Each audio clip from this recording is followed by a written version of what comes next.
Okay. The meeting is now recording. Okay, thank you. So I am I turn off my video so I can eat some more.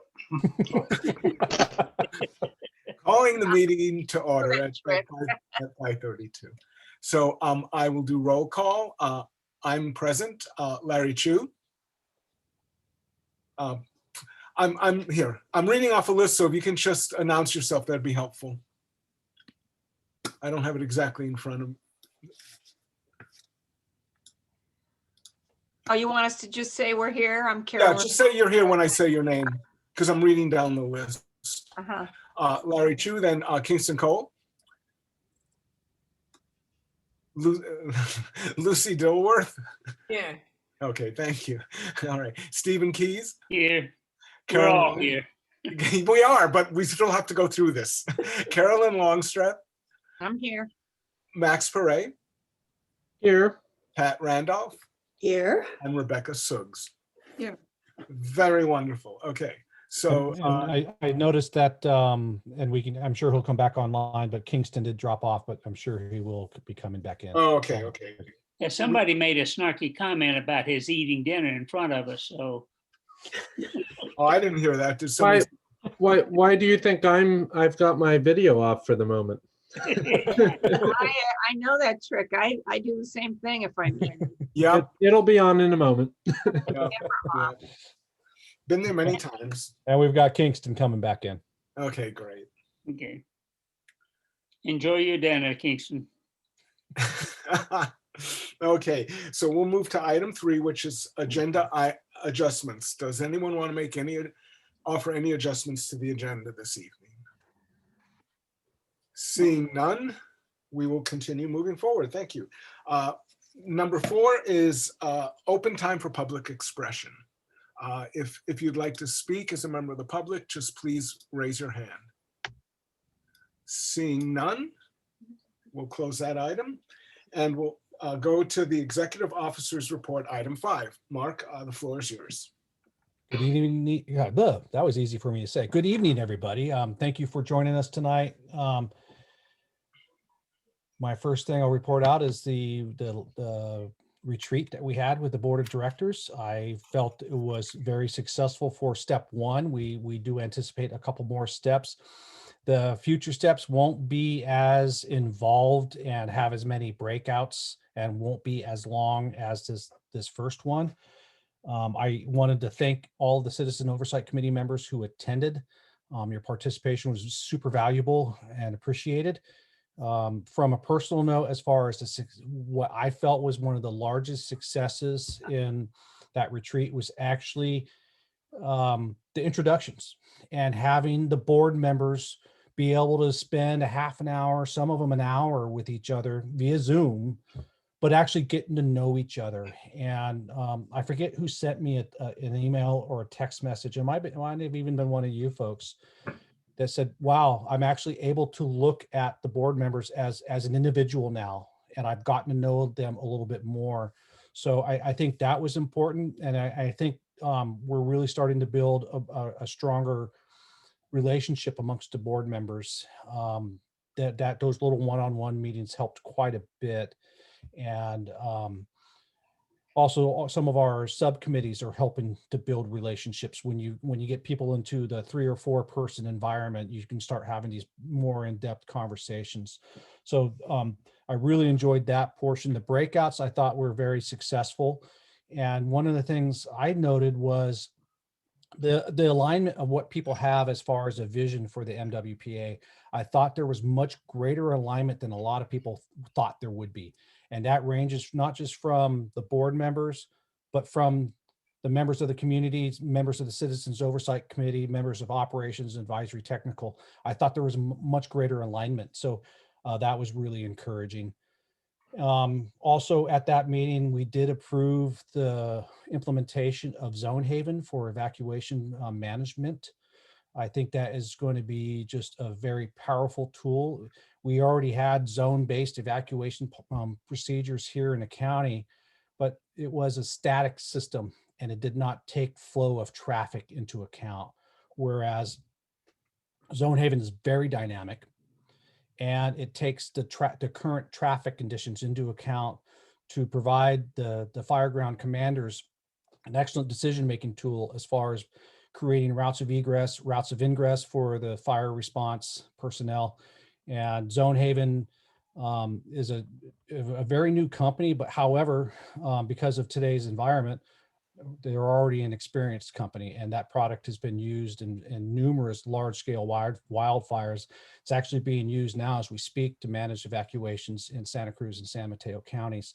So we're excited to bring that on board. We had myself and one other, I'm the project lead for this, met with Zone Haven today, mapping out our progress to get the multi-agency teams and the team leads put together so we could start the planning process. And we're identifying the third week of February for our kickoff and about a 3-month planning period in order for Zone Haven to go live.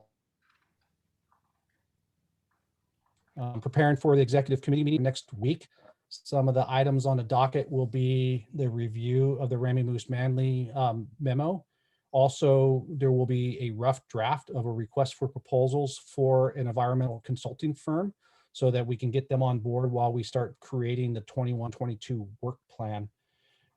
We will also be discussing how we're going to draft our response to the grand jury report about evacuations. And I do have a staff report that outlines a process to create a communication strategic plan for the MWPA.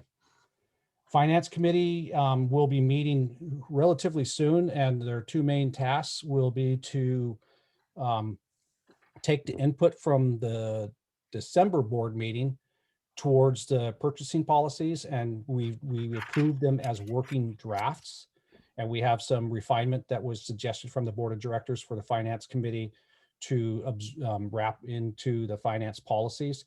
And then we will also be starting our fiscal year 21-22 budget planning in that next meeting. Operations committee meeting, it will be 2 days from now, where they're going to be setting up their process for the 21-22 work plan. And the advisory technical committee will be meeting the week following, setting up a parallel process. And again, remember that the concept that we're looking at is the operations committee will set the broad outlines for the work plan and the core projects. And then the advisory technical committee will provide the subject matter expertise and a more detailed work. And that's where we see the planning and program manager that we've started the recruitment for interfacing with those 2 committees along with our environmental consulting firm. So as the projects are developed, they're developed in such a way that they will have a cleaner process through the environmental compliance. And then the planning and program manager, myself, will be the go-between between the work plan that's developed by the ops committee and refined by the advisory technical committee and our environmental compliance to make sure that we have all of our T's crossed and I's dotted. And with that, I'm open to any questions from the committee members. The Lucy, Ops please. committee meeting this week, not the technical? Ops is this week, technical next week. Okay. And Lucy had her hand raised. Lucy, please. And then Stephen. Does Zone Haven maintain an observation of traffic flow through satellite or drones, or how is it done? It's basically through the Google platforms and Waze and all the data that and it's far more technical. But all the way that Big Brother is gathering our traffic data, they got access to it. But what I would like to add, though, is that the Transportation Authority of Marin has been working closely with us, and they will be providing their static data to Zone Haven, as well as when we issue our ingress and egress study, Zone Haven, or the TAM is going to be an active participant in that. Excellent. Thank you. Stephen. Yeah. Will Zone Haven take into account traffic lights or some connection so that the traffic lights can be changed to facilitate traffic through intersections? Zone Haven can make those the data that we get from using Zone Haven can allow the law enforcement agencies to make those, but how that's part of what the ingress and egress study is going to be looking at, is the infrastructure of our traffic system, which lights have those preemption devices available, the ones that are available, what brand and model are they, and are they compatible with each other? So the Zone Haven won't do that, but it helps provide information for the agencies that can do that to make those on-the-spot decisions. That's fine. I just know that it was one traffic light that was a major choke point for Paradise, miles outside of town. Highway 99 and Skyline. Mhm. Yeah. Okay. Okay. Or Skyway, excuse me, Skyway. Yeah, that's right. That's what it is. Mark, should we open for public questions? to see what's in- I'm not seeing any more questions from you guys. I'm not seeing any questions from the public. So, Mark, thank you for that report. Really excellent. My pleasure. Really appreciate that.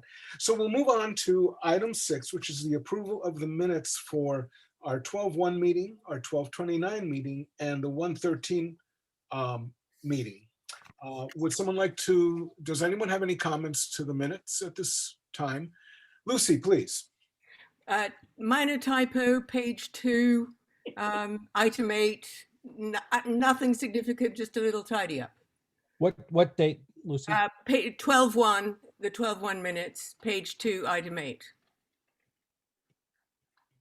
Got it. Good eyes. With that, would someone like to move to approve the minutes? Yeah, so Stephen, and do we have a second?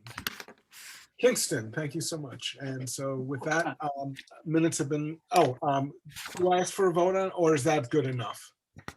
Generally, just ask for approval. We should just do it the right way. Do it the right way. Get into the habit of doing it the right way. All in favor, please raise your hand.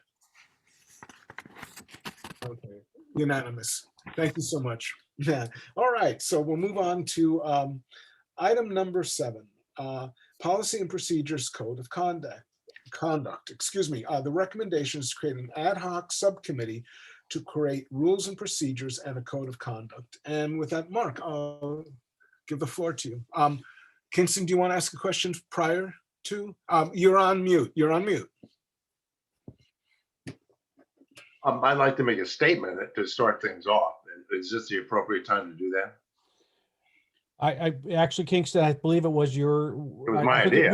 It was your request for the agenda Oh. item. So, and that's Well, all I yeah, was going to say, that this is on based on a request from a committee member. So Kingston, fire away. I'll proceed then. Okay.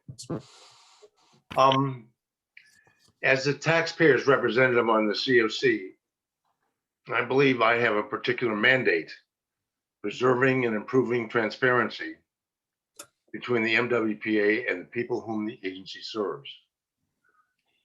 I believe the public's right to know extends well beyond the Brown Act compliance. Full disclosure should be required for all dealings between a decision-making public agency that expends taxpayer dollars and special interest groups that may benefit from those dollars. In the last 6 weeks, I have read available literature and participated in a number of meetings between the ESP partnership, its 3 committees, other environmental fire safety groups, and the MWPA. I have observed a great deal of good faith and intentions, as well as amicable relations among all the parties. I am not for a minute judging anyone's words or intentions with what I'm talking about here today, nor do I necessarily think the public should be allowed to actively participate in future meetings. I just believe the process must be much more transparent. What I've found is that the public record is woefully inadequate, including the items between the ESP partnership icon on the MWPA website. There are notations for agendas, memoranda, and presumably videos of meetings. But they're only available if they exist upon specific requests from the environmental groups. I am requesting that the COC, through a duly authorized subcommittee, investigate the MWPA, the ESP partnership, and other involved environmental groups participating Kingston, may I decision-making interrupt? Here, process. Kingston, I think this is more appropriate for agenda item 8, the monitoring assignments for partner I thought that's what I was agencies. doing. No, No, we're on item 7, which is policies and procedures and a code of conduct. then I withdraw. I mean, I mean, you were on such a roll too. I'm sorry. yeah, no, I'll finish up in the right section. Okay. Everyone has a pretty good idea where I'm going. But that's, So, yeah, I'm sorry to. no, it's all right. I'm glad you interrupted me.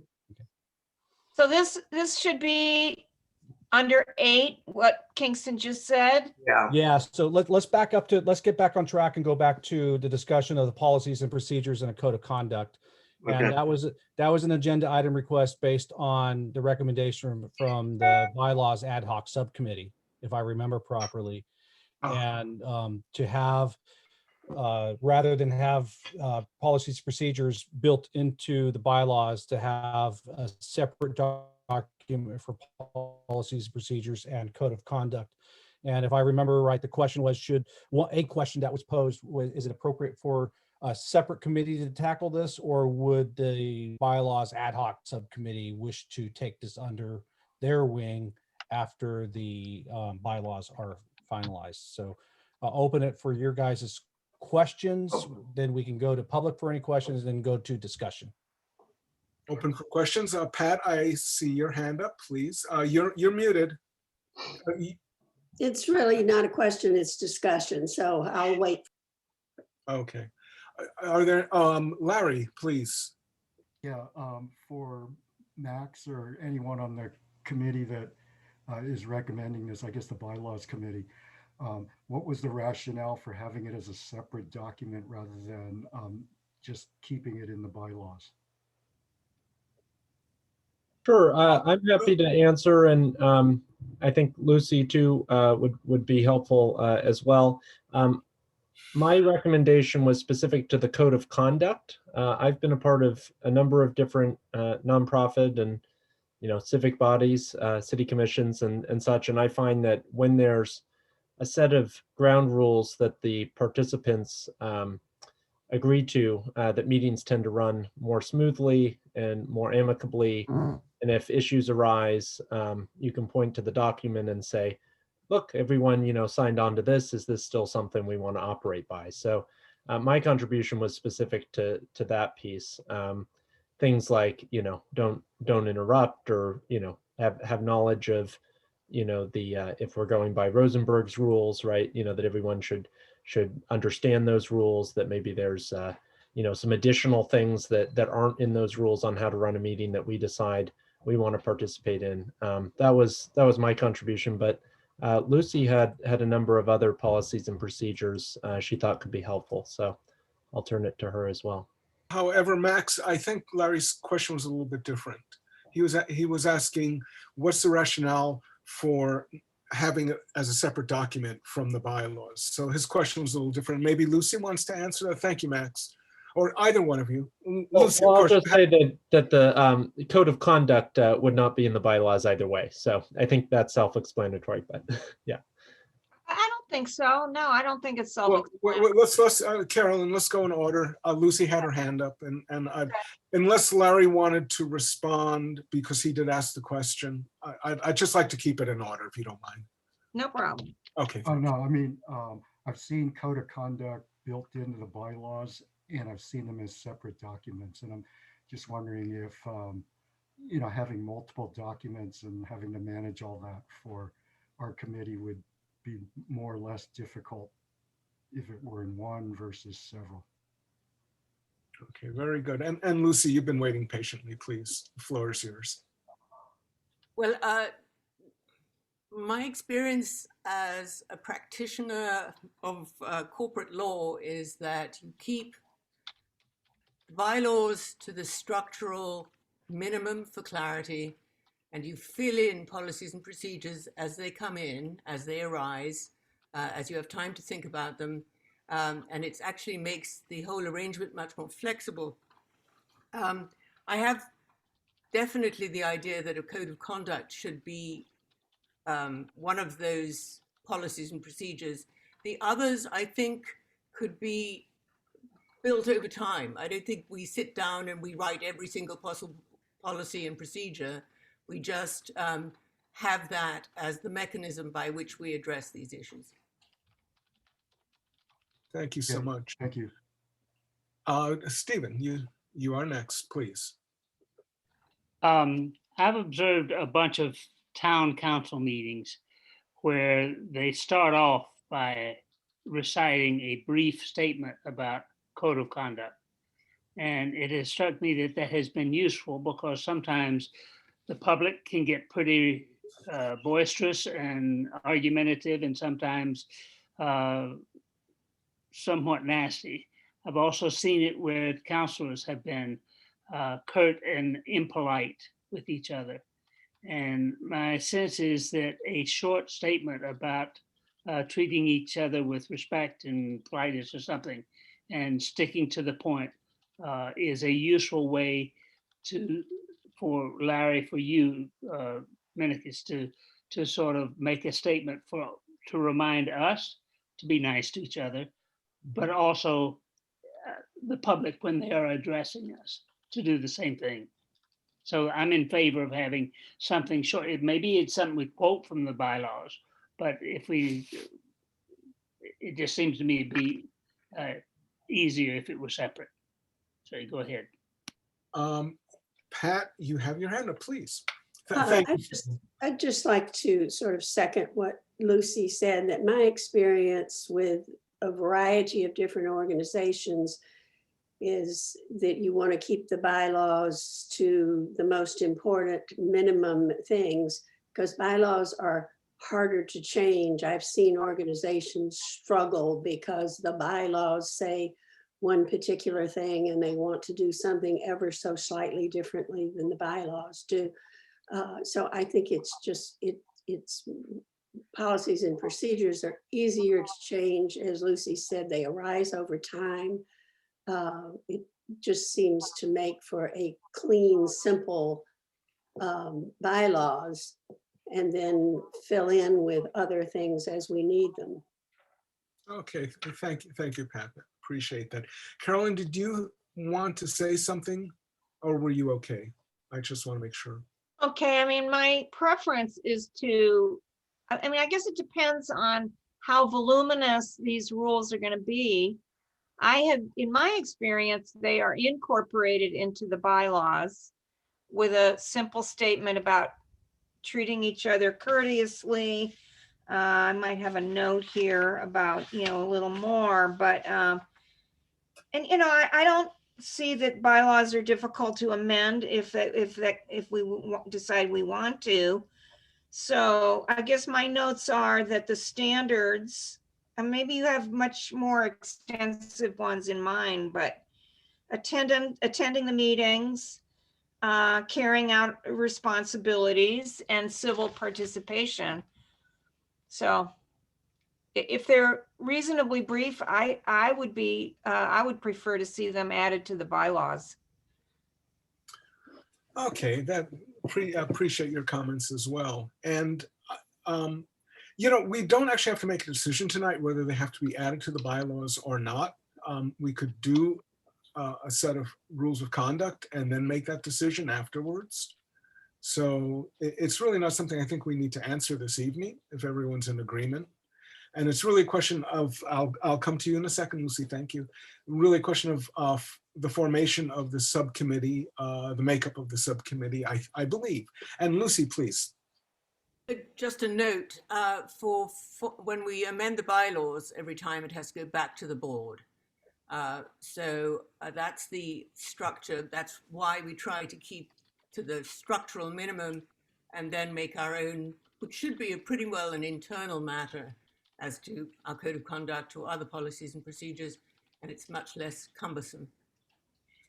And this may actually be quite easy. And Larry, with his public experience, may have some recommendations there as well, to find a template that's already out there that is almost completely adoptable, because it's pretty standard across any committee. So this may be really a very brief, just doing some research at the most.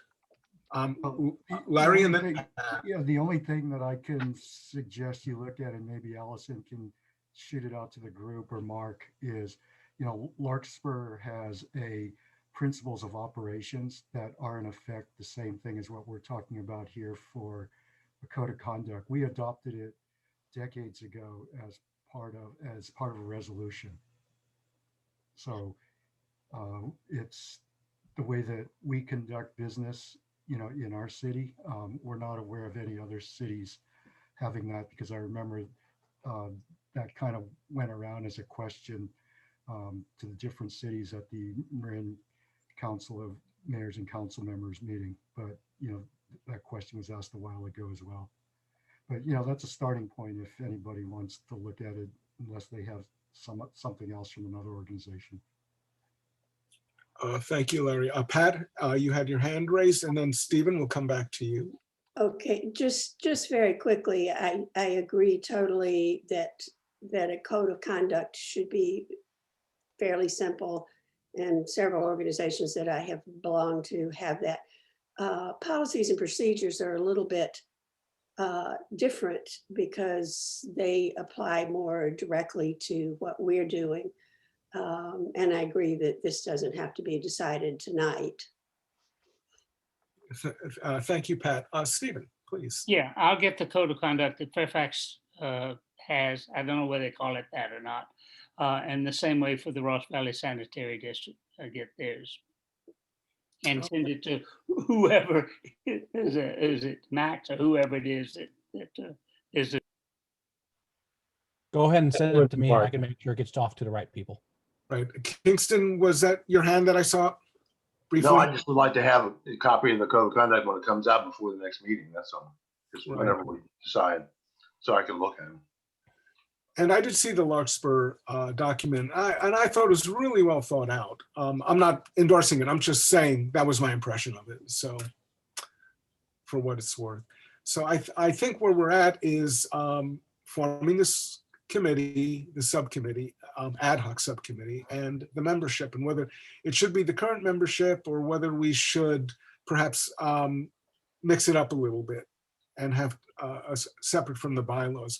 What's the feeling amongst the members of the committee? Larry, if I may interject, maybe Please. go to public comment and Go to then public go comment to first. deciding whether or not you want to have an ad hoc. And then if you do want to have an ad hoc, then go to populating it. Okay. Would members of the public like to speak at this time? Seeing none, we shall move forward.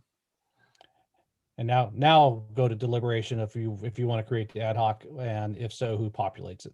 Okay, so the floor is open. Would anyone like to offer comments on this part of it? Max, please.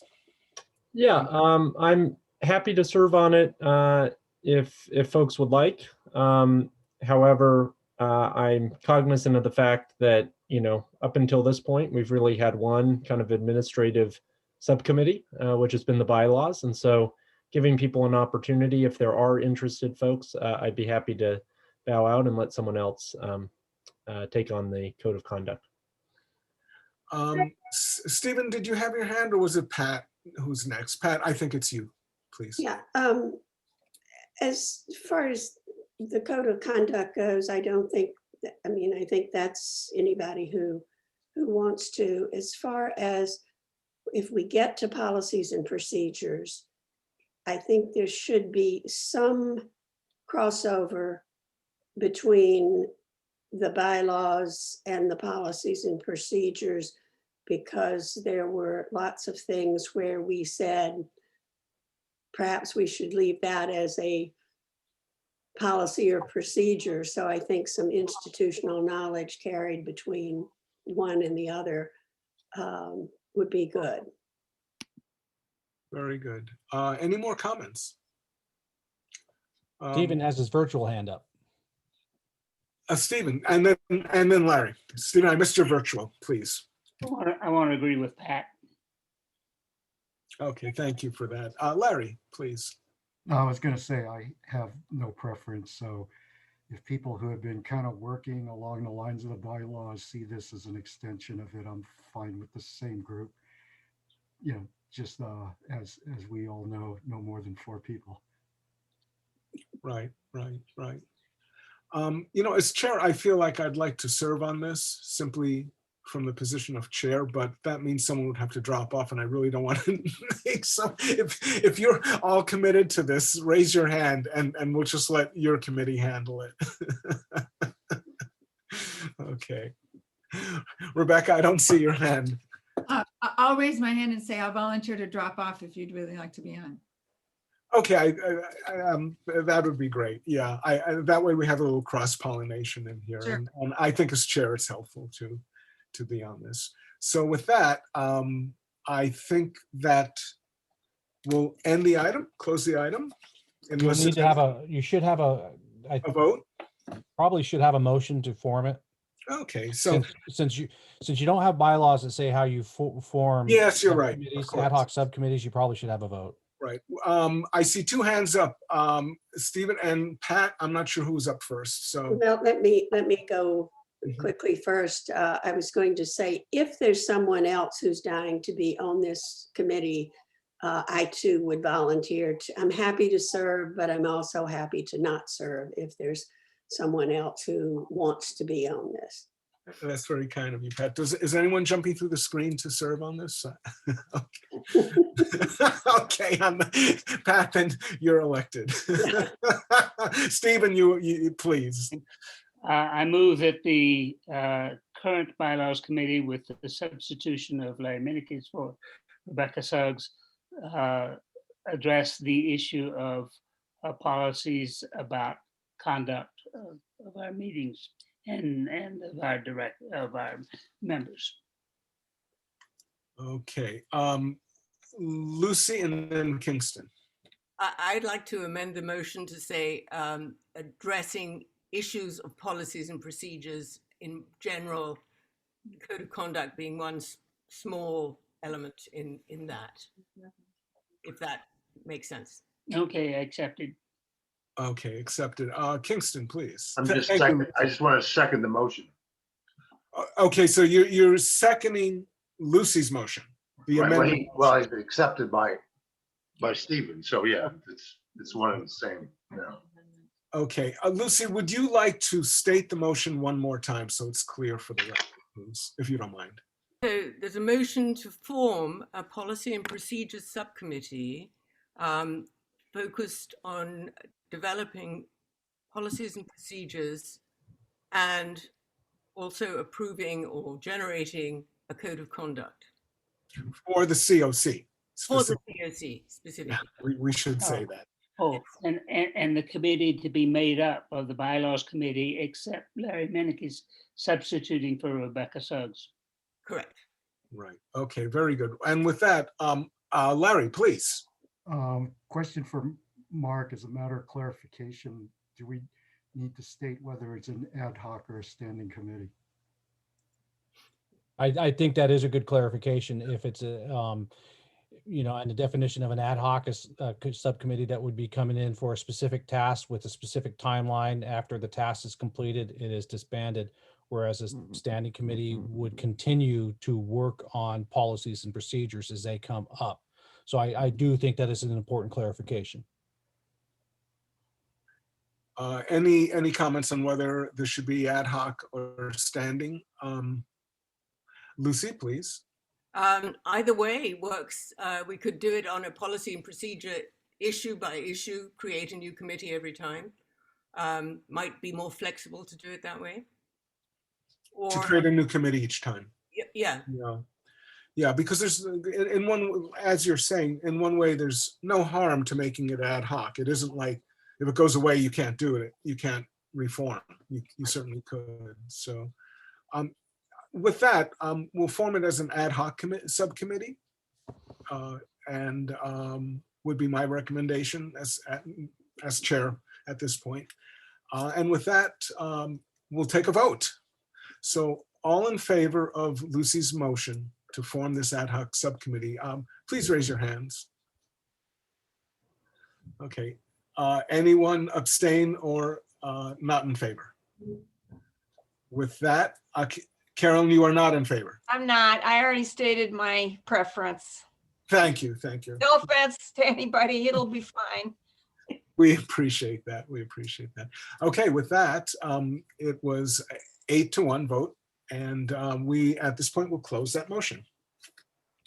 And as a follow-up item, I will, after I receive the Fairfax, Ross Valley Sanitary, and the Larkspur examples, I'll forward that to the entire COC, but specifically that way the ad hoc subcommittee will also receive it. Wonderful. Great, thank you, folks. And with that, we'll move on to item number 8, which is what Kingston's waiting for, which is monitoring, monitoring assignments for partner agencies and entities. The recommendation is to discuss the need for Citizens Oversight Committee to monitor meetings of partner agencies and entities. Kingston, would you like to continue at this point? Now I was so rudely cut off. Yes, I would like to.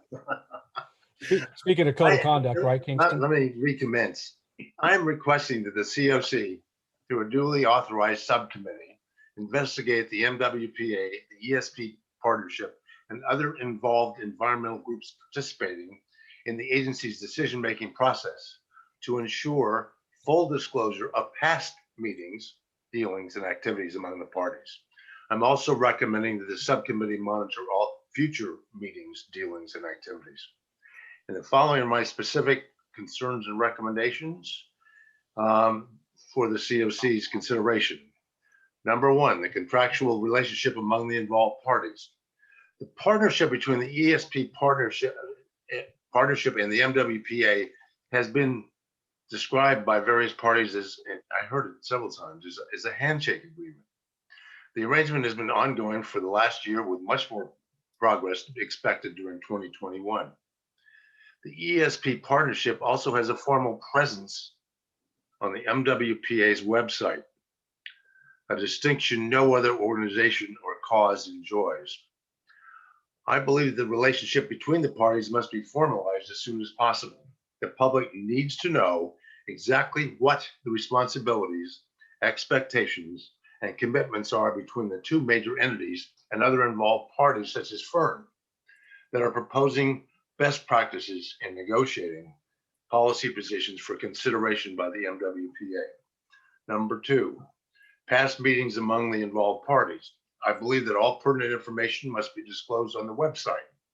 That should include notices, agendas, and videos of all meetings among the involved parties in the MWPA from January 2020 to present. All correspondence, electronic or hard copy, among the involved parties in the MWPA from January 2020 to the present. Number 3, future meetings among the involved parties.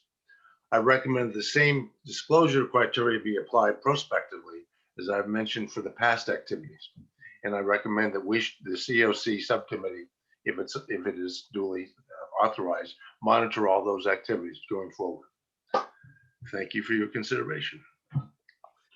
Thank you. And with that, I will open it to the floor for comment or questions at this time of Kingston. Seeing none, I will open it to comment. Would anyone like to comment on this item? Sorry. Carolyn, please. Can I go back to questions? Yes, of course. I don't have a clear idea of how this investigation would be done. I just don't quite, I know what you explained, what you think needs to be discovered, but how is this investigation going to be organized? Who would carry it out? What would be the process? Okay.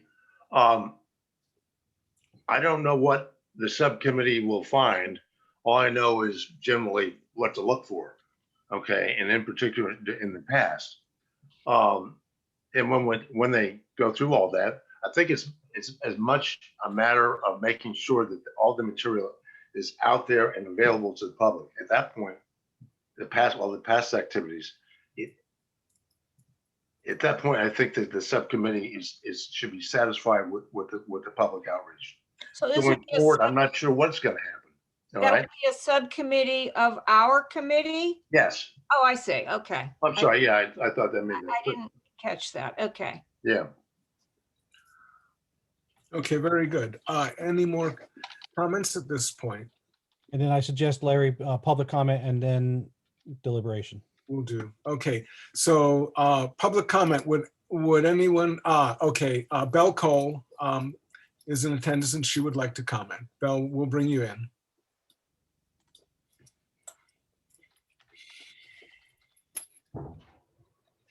And can you hear me? Yes, we can, Belle, thank you. Can you see me or not? No, we don't see you though.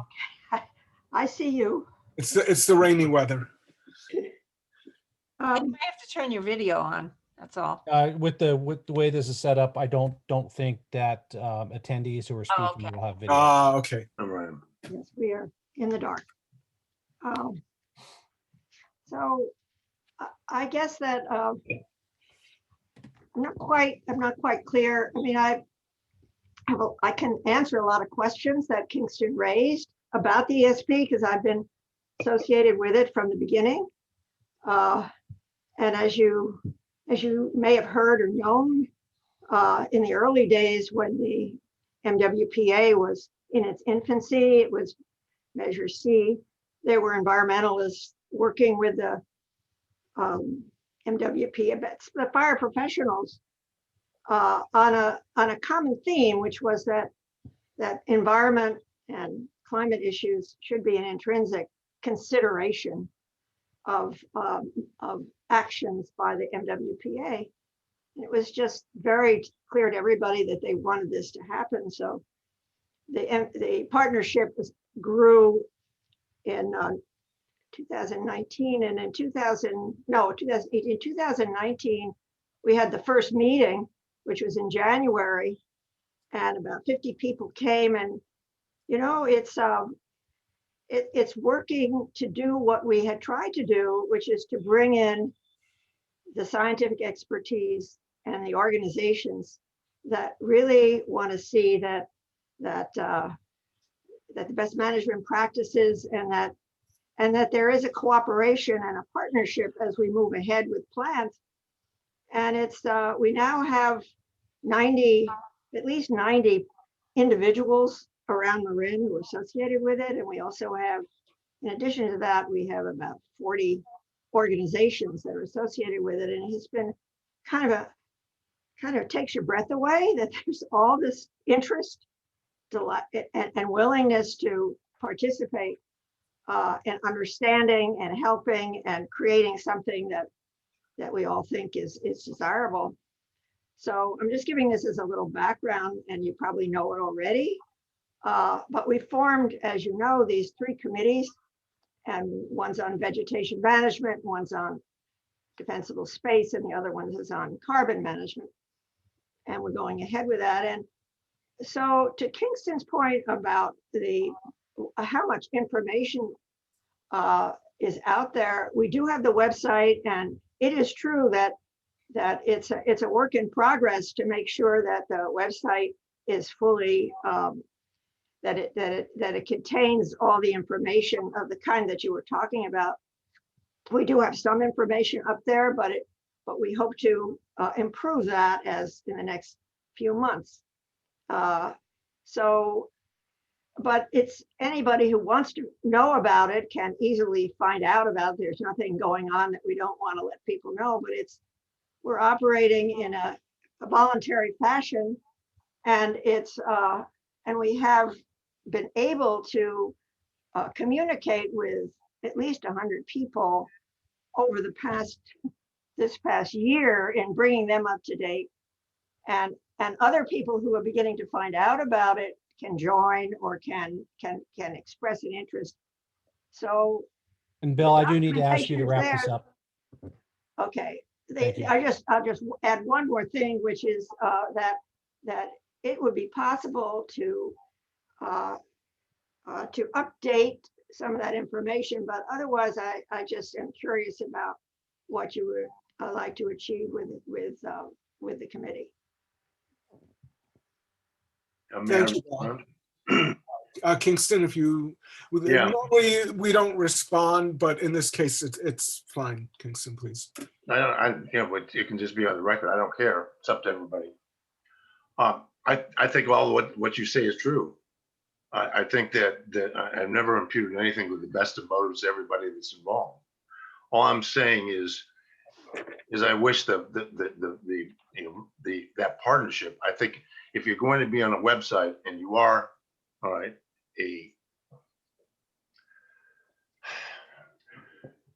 you're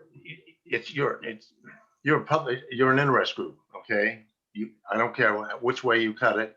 You're No. involved in the decision-making process. You're private parties dealing with a public agency, okay? And Yeah. you were attempting for the best of motives and probably for all the right reasons, and will have all the right results to end up, with all your recommendations being adopted by the MWPA. If you're going to do that, we're going to go through this process. I want the public not to be able to join or to be able, when they feel like it, go up on the website and find something. I want it formalized. I want to have that past record so that people can go back and look at it and understand what happened between the parties as they acted in the past. And going forward, I think it's very important. All right, as Fern and everyone else acts together, that we are that the public, John Q. Public, John or Jane, so they can basically take a look at it and understand what's going on, or a reporter can do it. Okay, I mean, the public has a right to know, is what I'm saying. And and if you're going to be involved in this process, especially if you're going to be up on the website, I want everything out in a very formal fashion. I want videos, I want agendas, I want just like we do here. All right. Now, I'm not saying it's the Brown Act, but it's you have people, you're all dealing with this, and there's a certain amount of self-interest involved. Okay. Let's get it out in public and let's do it right and make sure that everybody's behaving themselves. I'm going to go to Pat, and then Stephen, and then Larry, and then Max, in that order. Pat, please. So I know we have a lot to cover this evening, and it feels like to me we're getting into debating the value or not value or status of the ESP. And I think what we're supposed to be doing is, should we form a committee to look into that? And I think it might save us a lot of time if we left our conversation to that, rather than going off into a long debate on the subject. That if we form a committee, then they can report back at a later date. Thank you, Pat. Appreciate that. And Stephen, please. You're on mute, sir. There you Okay, so is this me, right? Yes, it is. All right. The one thing I'd like to remind us all of is that the MWPA is a pioneering organization. ESP and their participation with MWPA is also a pioneering idea. And having this public record, I think, would be valuable for everybody, not only in Marin, but throughout California, maybe elsewhere. And so I would like to encourage Mark and whatever resources he has for the website to help Bell get those videos and as much of the documentation as possible up on the website so anybody can find it. And one other thing is that it would be really helpful if the URL for those meetings, the Zoom meetings, could be up there too, because if you have to get as I did, I barely made it the last time because I forgot that I had to send in an email to register and get Bell to send me the URL. So. That's the same problem. Yeah, thank you, Stephen. Appreciate that comment. Larry, the floor is yours now. Okay, I just want to say that Kingston's points are taken, and his reason for doing this, I also agree with Pat. The agenda item is not to discuss the merits of ESP or any of the groups, but to decide whether we want to have a committee. So, if we're going to frame it that way, I'm prepared to make a motion and just say that I move to create committee to determine what the criteria and the guidelines are for any kinds of, lack of a better word at this point, partnerships that the MWPA may enter into, and determine what is appropriate and not appropriate as the case may be. Thank you, Larry. Before we go forward with your motion, we have Max and then Carolyn and then Pat. I'd be happy to second Larry's motion.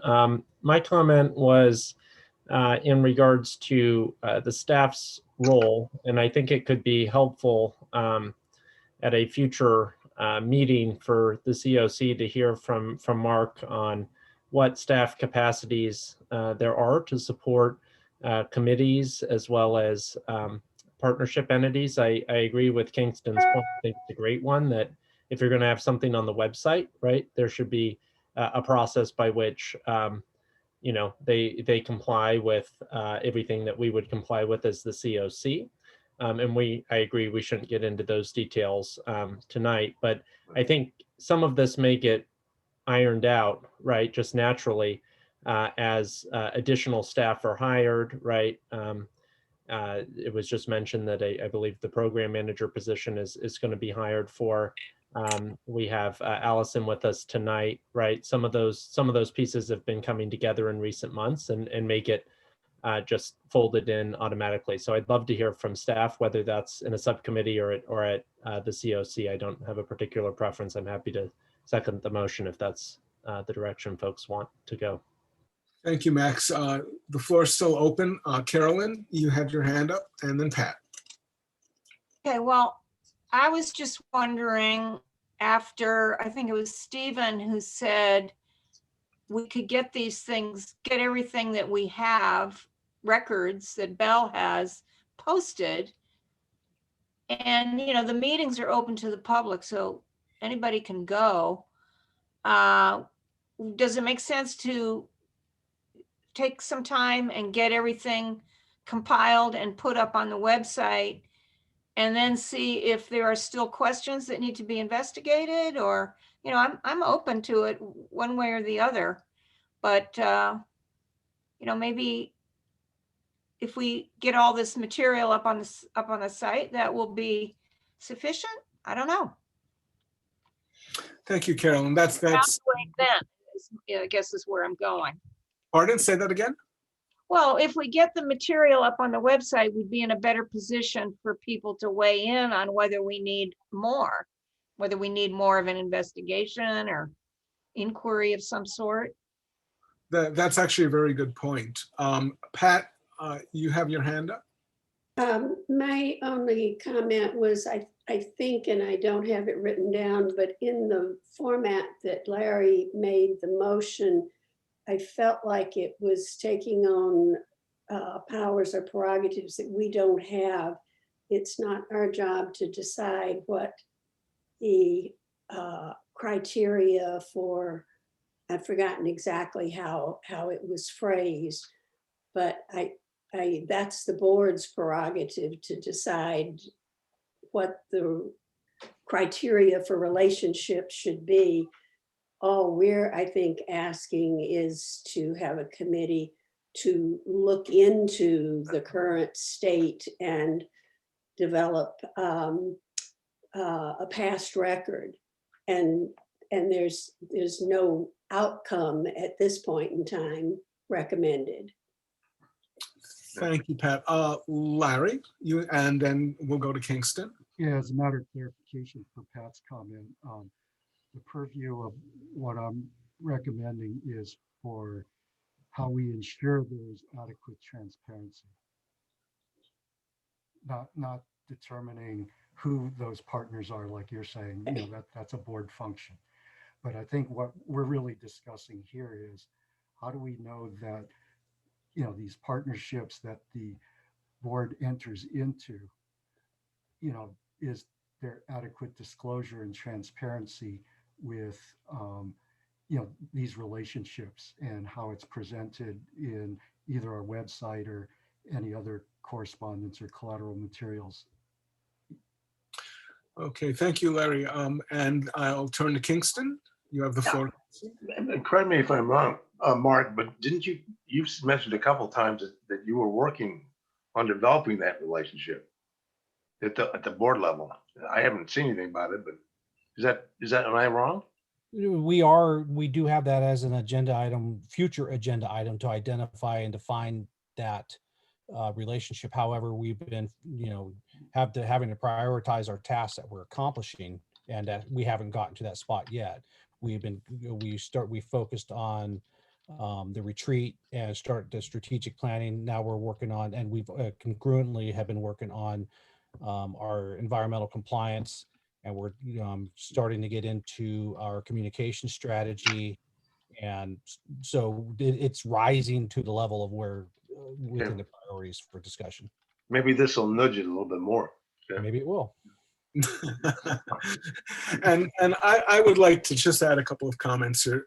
As you know, I'm on the ESP steering committee. I've been there since the very beginning of this thing in August 19, as I recall. And just a couple comments. It's really great to see some of you now showing up. That's what we're encouraging. Education is what this is all about. And that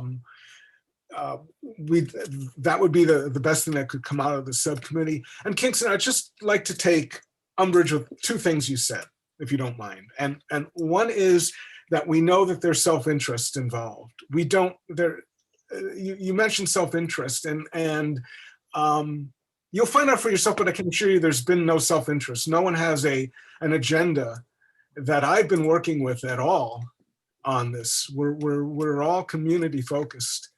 And the second is, I don't know that calling this an investigation suggests that we're looking at some wrongdoing or something. And I would prefer to see this be discussed as an exploratory or an educational committee, so that everyone can understand. And if you find things that trouble you, have an investigation by all means.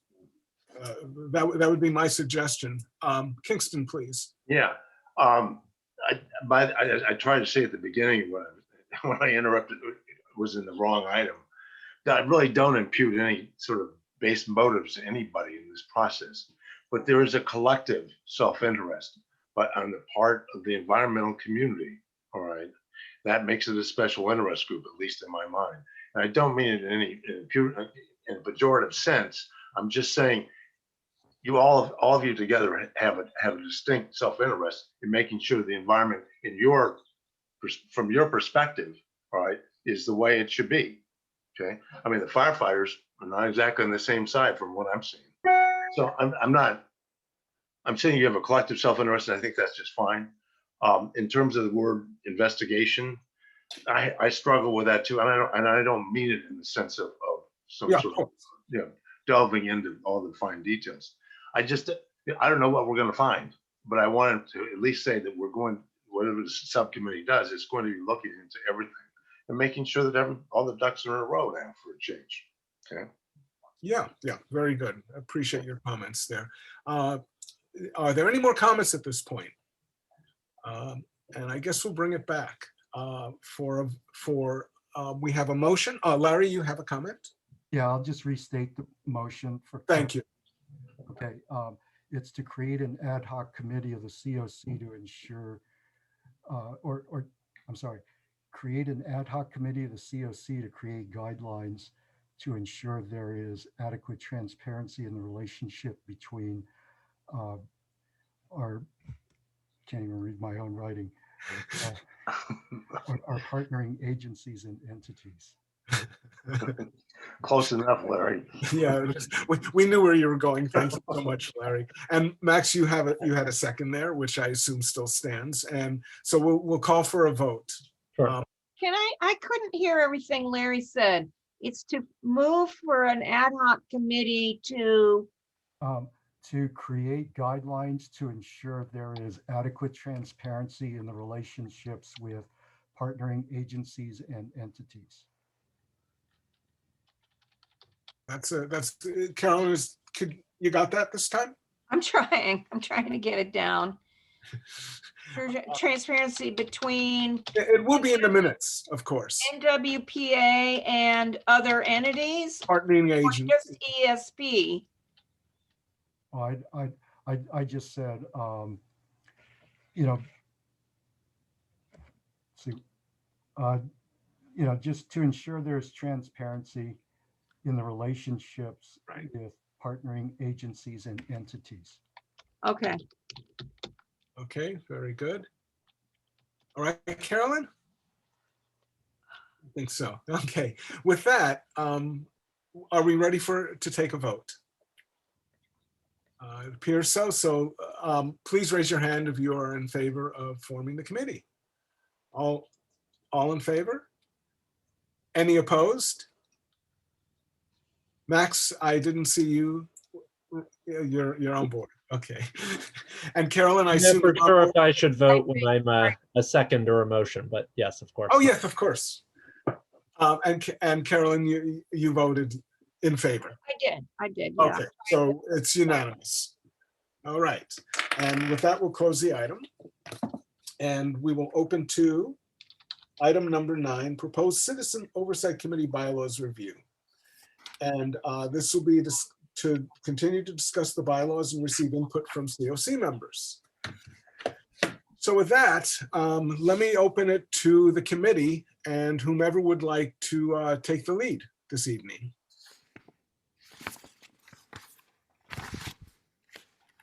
So did we finish up? I'm asking committee, did we finish up on Article 4 last time, or did we only get through number 3 of Article 4? I didn't think we finished. But Max, did you want to just talk about what we've done so far? And Sure, I'd be happy to level set for everyone. I just want to say thank you to everyone for your input at the last meeting on the first sections. It was very helpful.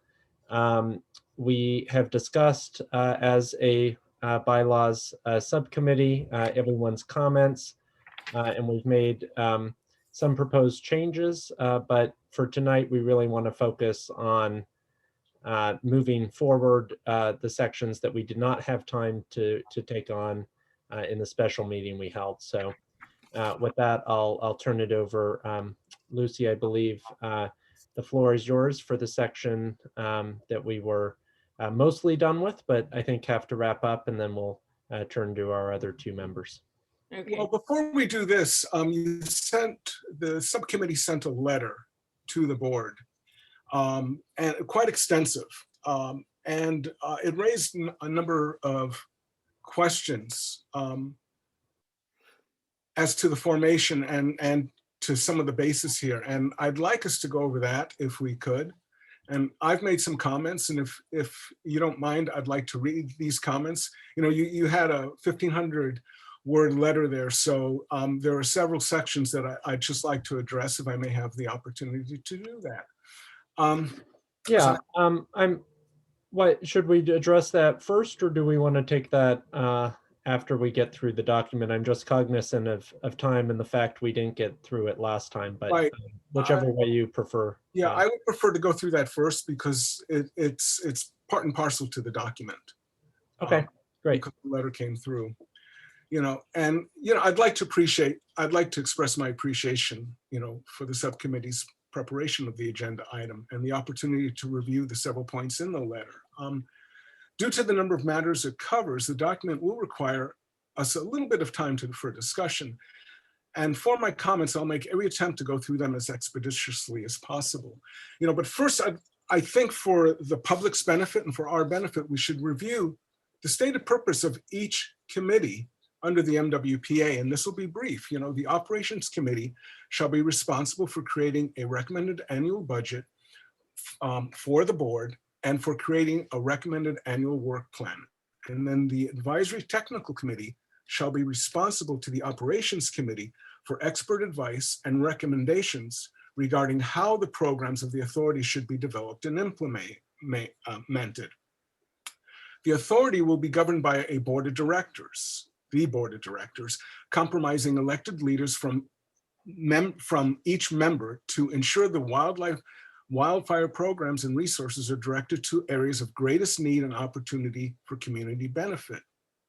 Then the board of directors will create the Citizens Oversight Committee. The Citizens Oversight Committee will review authority spending on an annual basis following the report from the treasurer. I'll skip a part of it, but it also is responsible for providing feedback to the board of directors. Then the executive committee of the board of directors generally has the special responsibilities and authorities of all above committees. If authorized by the board, the executive committee can act on behalf of the full board. Its main purpose is to facilitate decision-making between the board meetings and, if necessary, to act in urgent or crisis circumstances. The executive committee acts as the communications link between the board and the executive officer. In the early development phase of the agency, a demonstration chart was displayed in public. The bylaws subcommittee had included this chart in their previous correspondence. It graphically represents the COC as possessing oversight over all committees, including from the representation, the executive committee and the board of directors.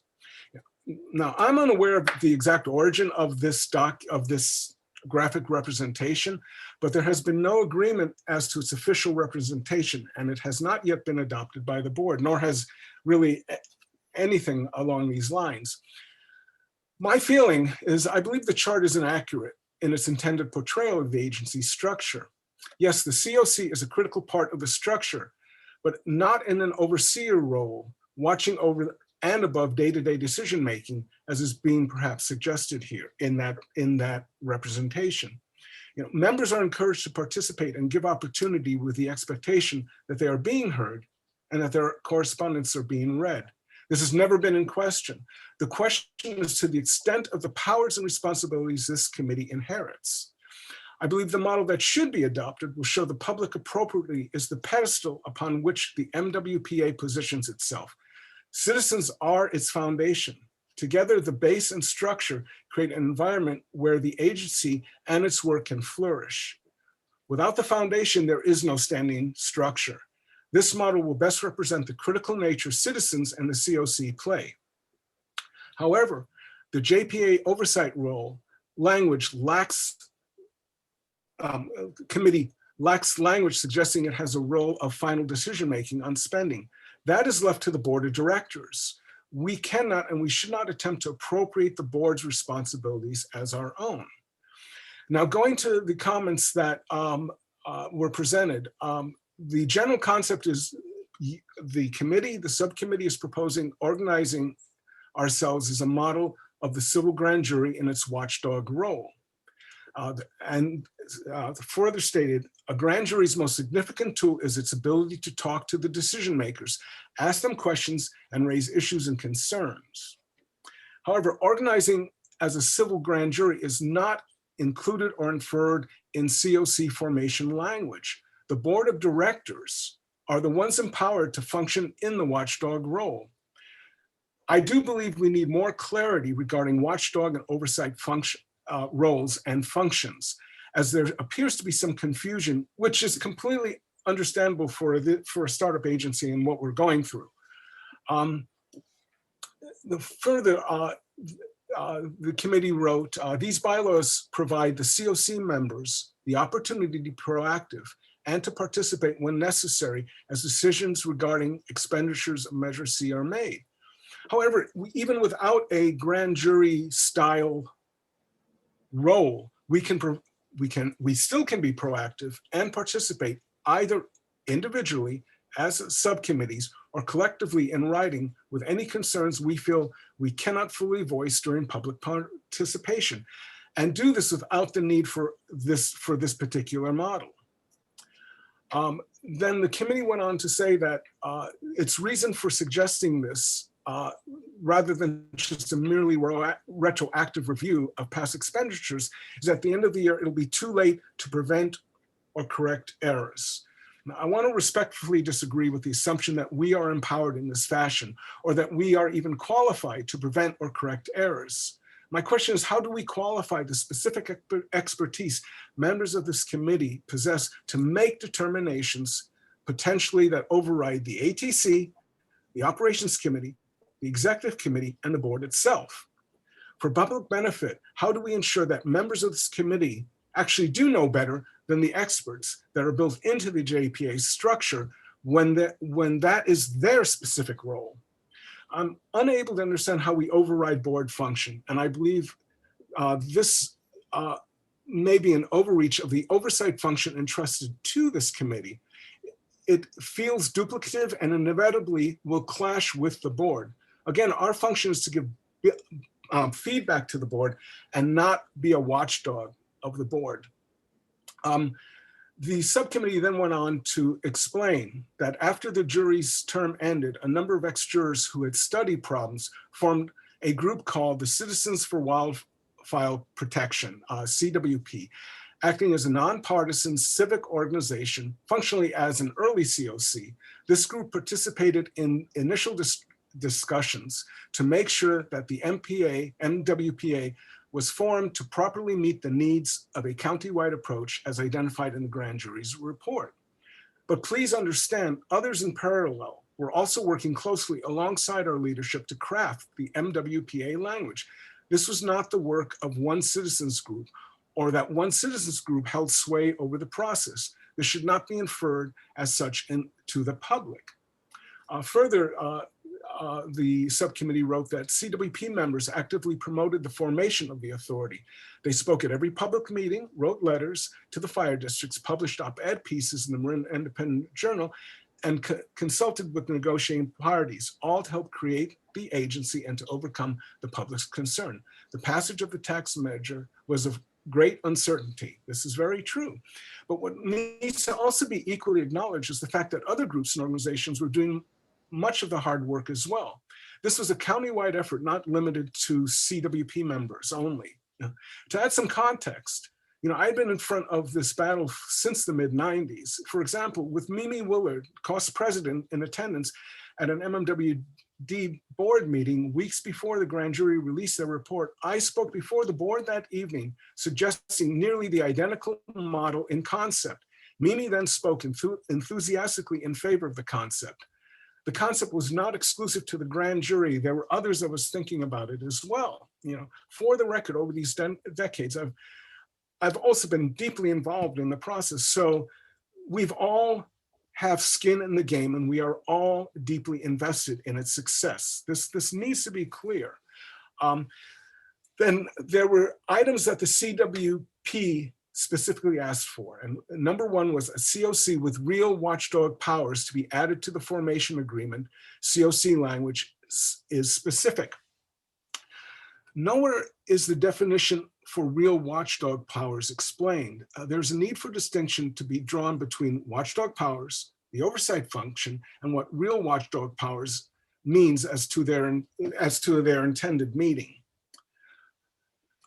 Furthermore, the subcommittee went on to say a number of the organizations of the new agency, including the county council, who drafted the JPA formation agreement, assured the CWP that when, quote, when the time came, the COC would be able to write its own bylaws and nothing in the existing language would preclude additional oversight powers. Ultimately, decision-making powers rest with the Board of Supervisors. The public lacks any documentation to confirm that when the time came, the COC would be able to write its own bylaws. That this was actually represented to the public. It is suggested the COC would be able to write its own bylaws that could not be overridden by the XCOM or BOD. And that's my question. Is this the suggestion? I do not believe the COC was afforded this right within the guiding JPA documentation. As county councils discussed in this document, I shall refer this matter back to EO Mr. Brown for further consultation. This statement raises a number of unanswered questions. Were assumptions made, or is there documentation to reinforce unwritten committee powers that were then listed as 4 bullet points? In essence, the letters sent to the committee by the subcommittee served to claim priority status and set the foundation for that status. I believe this section assumes the right to powers that have not been explicitly granted to the committee. In sum, this document is serving to suggest there is some form of side agreement the public was not privy to, that we are required to adhere to, if I'm to understand the claims being offered here. If there's any question as to unwritten agreements or intent, this rests solely with the Board of Supervisors at this point. In the interest of open government, this language would have been raised, discussed, and agreed upon in a public forum and would have been part of the JPA. I would like to reiterate my January 6th comments to the subcommittee. As chair, I want to be certain we will be sending a proposal before the executive committee and the full board of directors that will be ready for approval with limited debate or need for modification. While I very much appreciate the work of the 4 ad hoc committee members to date, there's every reason we should stay within the bylaw language that has already been fully vetted. This language has been discussed, updated, and approved among the 19 members of the Operations Committee, the 5 members of the Executive Committee, and the 17 Board of Directors members. There's nothing necessitating us to reinvent the wheel or modify the current template to any great extent except where necessary. I am again asking that we begin with a fresh copy of the operations bylaws, redlining where change is necessary to meet specific COC needs, and add where necessary. Again, thank you for allowing me the opportunity to share my concerns and voice my reservations with the direction the subcommittee is suggesting. And I'm afraid at this time, the way they are written, I will not be able to support the bylaws as suggested. Again, I want to thank each member. I want to make clear for your passion, your involvement, and your commitment to making this the best agency we can. And I know that we can and will arrive at a place that will ultimately satisfy the hopes and desires of each member and meet or exceed public expectation. I feel we will have plenty of time to innovate as we gain experience, and we can innovate. At this early stage of the process, I am suggesting that we stay within the boundaries of the board has already approved and have already put in place. Thank you so much. With that, Stephen, I see your hand raised, and then Lucy, please. Just a couple of thoughts. One is that we have to have a knowledge of what's going on in order to give feedback that's worthwhile. Without that, we're a waste of time. So in a sense, we need to be able to know what is happening at in all of the committees, all of the discussions, in essence, just about anything that's going on. The second is that I don't see us as having powers to make any decisions. I do see that we need the right to know and then communicate to whoever has decision-making powers, including the public, about what we find. So I'll give you an example. I will repeat it. That very early on, I think probably May, there was a comment about at the Fairfax Town Council concerning the expenditures of the funds, the 20% that Fairfax gets. And the comment was made, is this right to throw it into the general funds and spend it however you want? And I raised my hand and said, there is a limitation on that. That's not the way it's supposed to work. And a comment was made, oh no, we can do whatever we want to with it. So in a sense, waiting until a year later, more than a year later, to raise that comment makes it sort of a waste of time. So if we see something that is happening that doesn't feel right, it seems that we best serve the public, all of the committees, all of the boards and committees, et cetera, when we ask the question and point out an issue. And since our perspective is not in the middle of running it and stuff, it's more from the perspective of what do the citizens expect when they voted that tax and approved it? What do they want? What do they think should be happening with that money? If we seem to think that that perspective was lost, I think we best serve all involved, by bringing it up at the time.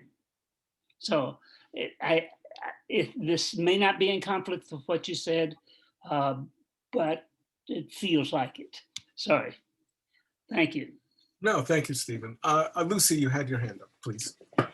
So this letter might have created the impression that the proposed form of the COC would have the power to override the board, or would have the power to make policy decisions, or which is not what was intended.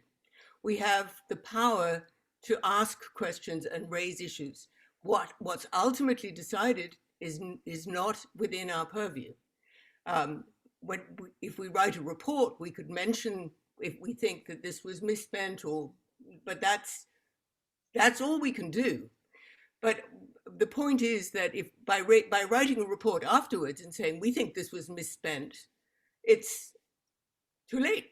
If we can say at the meeting, such as the town of Fairfax is considering taking the funds, the 20% funds, and putting it in their general fund, I think this is a little off the Measure C language. If we can say that at the time, not argue with them, not override them, but just raise the issue, then we might have prevented it going all the way to a sort of a retroactive sort of no, which is sort of useless. It's already been spent.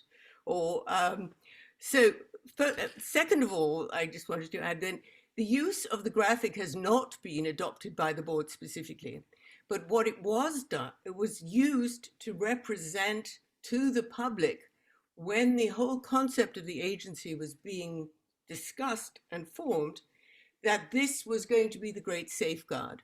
So, and there is no question, just legally, we cannot run the board, make the decisions or anything else.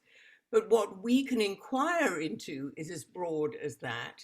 The public were expecting that to be a similar role, and that, in fact, I think the board has adopted a new one, and I think it's sort of on a parallel. The board or maybe the executive committee came up with a new graph chart. Excuse me, hold on, I just dropped something. But anyway, so I'm not saying that is what they committed to, and that we're holding them to this, because that isn't the case. But it is telling you what the public understood to be the arrangement or the guarantee. Thirdly, we're in no way saying that we were the only group, or rather the CWP were the only group to be engaged in or interested in or contributing to the formation of the agency. The one area that we were most specifically interested, and there were all sorts of areas and issues that we were completely happy with or fascinated. They weren't really our topics. We were, engaged in listening and reading, but the one area that we felt needed to be a little bit stronger was the language of the COC. We recommended a draft for the actual draft of the agreement, and we were asked to not submit it because it's of the incredible complexity of having to take the document around to 17 or maybe 19 different jurisdictions, and that every time a change was made, it would have to go back and start the process again, and they needed to get on the Measure C. The Measure C had to get on the ballot by a certain date. Made perfect sense to us that this should be requested of us on this issue, not that we got approval on every issue that was considered by the board. Our only concern was that we be given the opportunity when the time came that more could be written in, and we were assured, just as I understand ESP was assured, a handshake, we didn't actually shake hands, but we did get assurances that nothing that was being written at the time and that we were being asked to live with stopped anything else. and precluded anything else. So we're not here to control everything. We're not here to purport to be the only people that really understood what was going on or the only benign influence on the creation of the agency. We're just saying on the one issue with the COC, we had specific requests. We were asked to stand back and we're told we'd have our opportunity.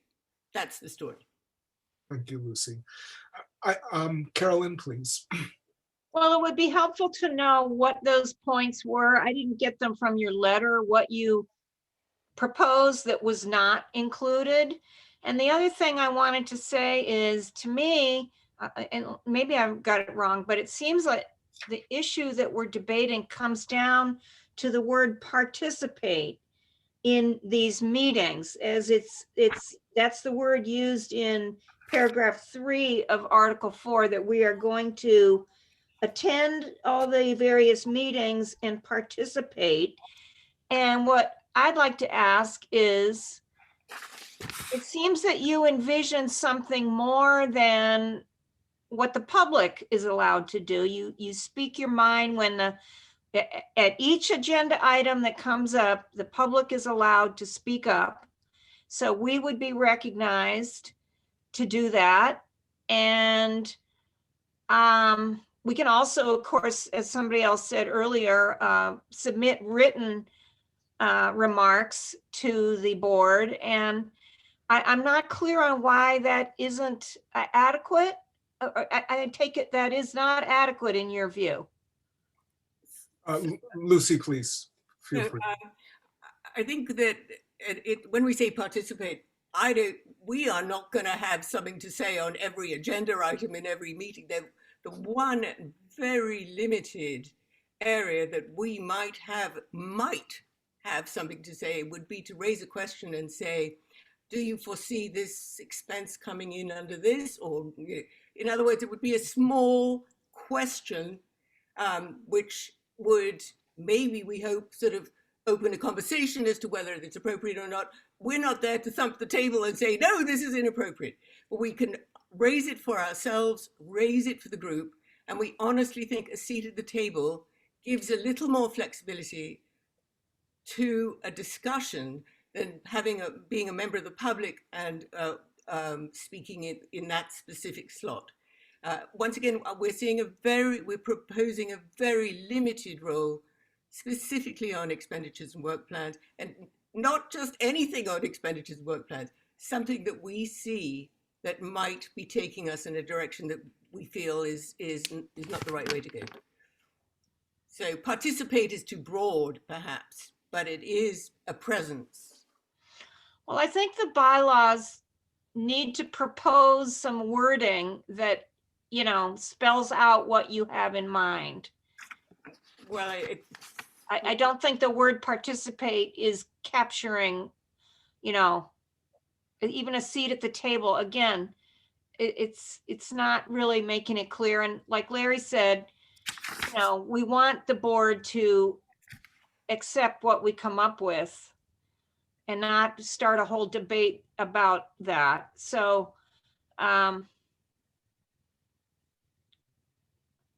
anyway,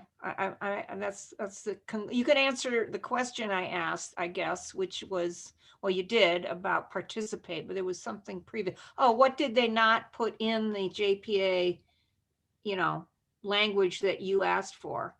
Well, we did draft something, but it wasn't even read, and it contained these, committee, we select our own candidates, shortish rotational terms, pretty much what we're now seeing here.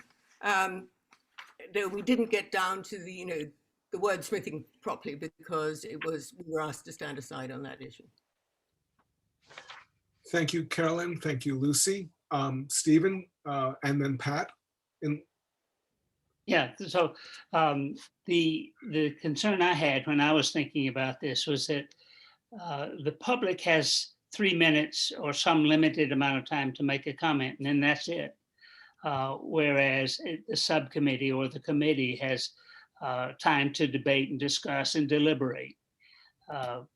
My thinking is that a COC member who had agreed and maybe been assigned by the whole committee to watch over a particular agency within a subcommittee within the MWPA would be able to ask the sort of questions that Lucy mentioned, but not have a vote, not be the equivalent of a director or an ops committee member, but have the right to say, it feels like this hasn't been clarified completely, and here are the reasons, or something like that. Not to be argumentative, but to contribute what I hope will be our collective wisdom from the outside.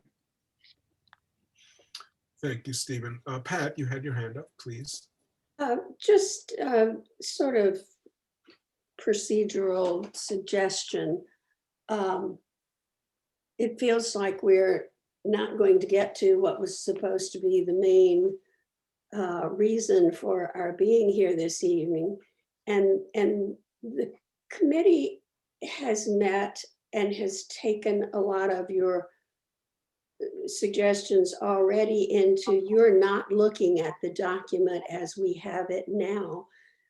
What our intent this evening was to go over the second half of the document and get your feedback on that.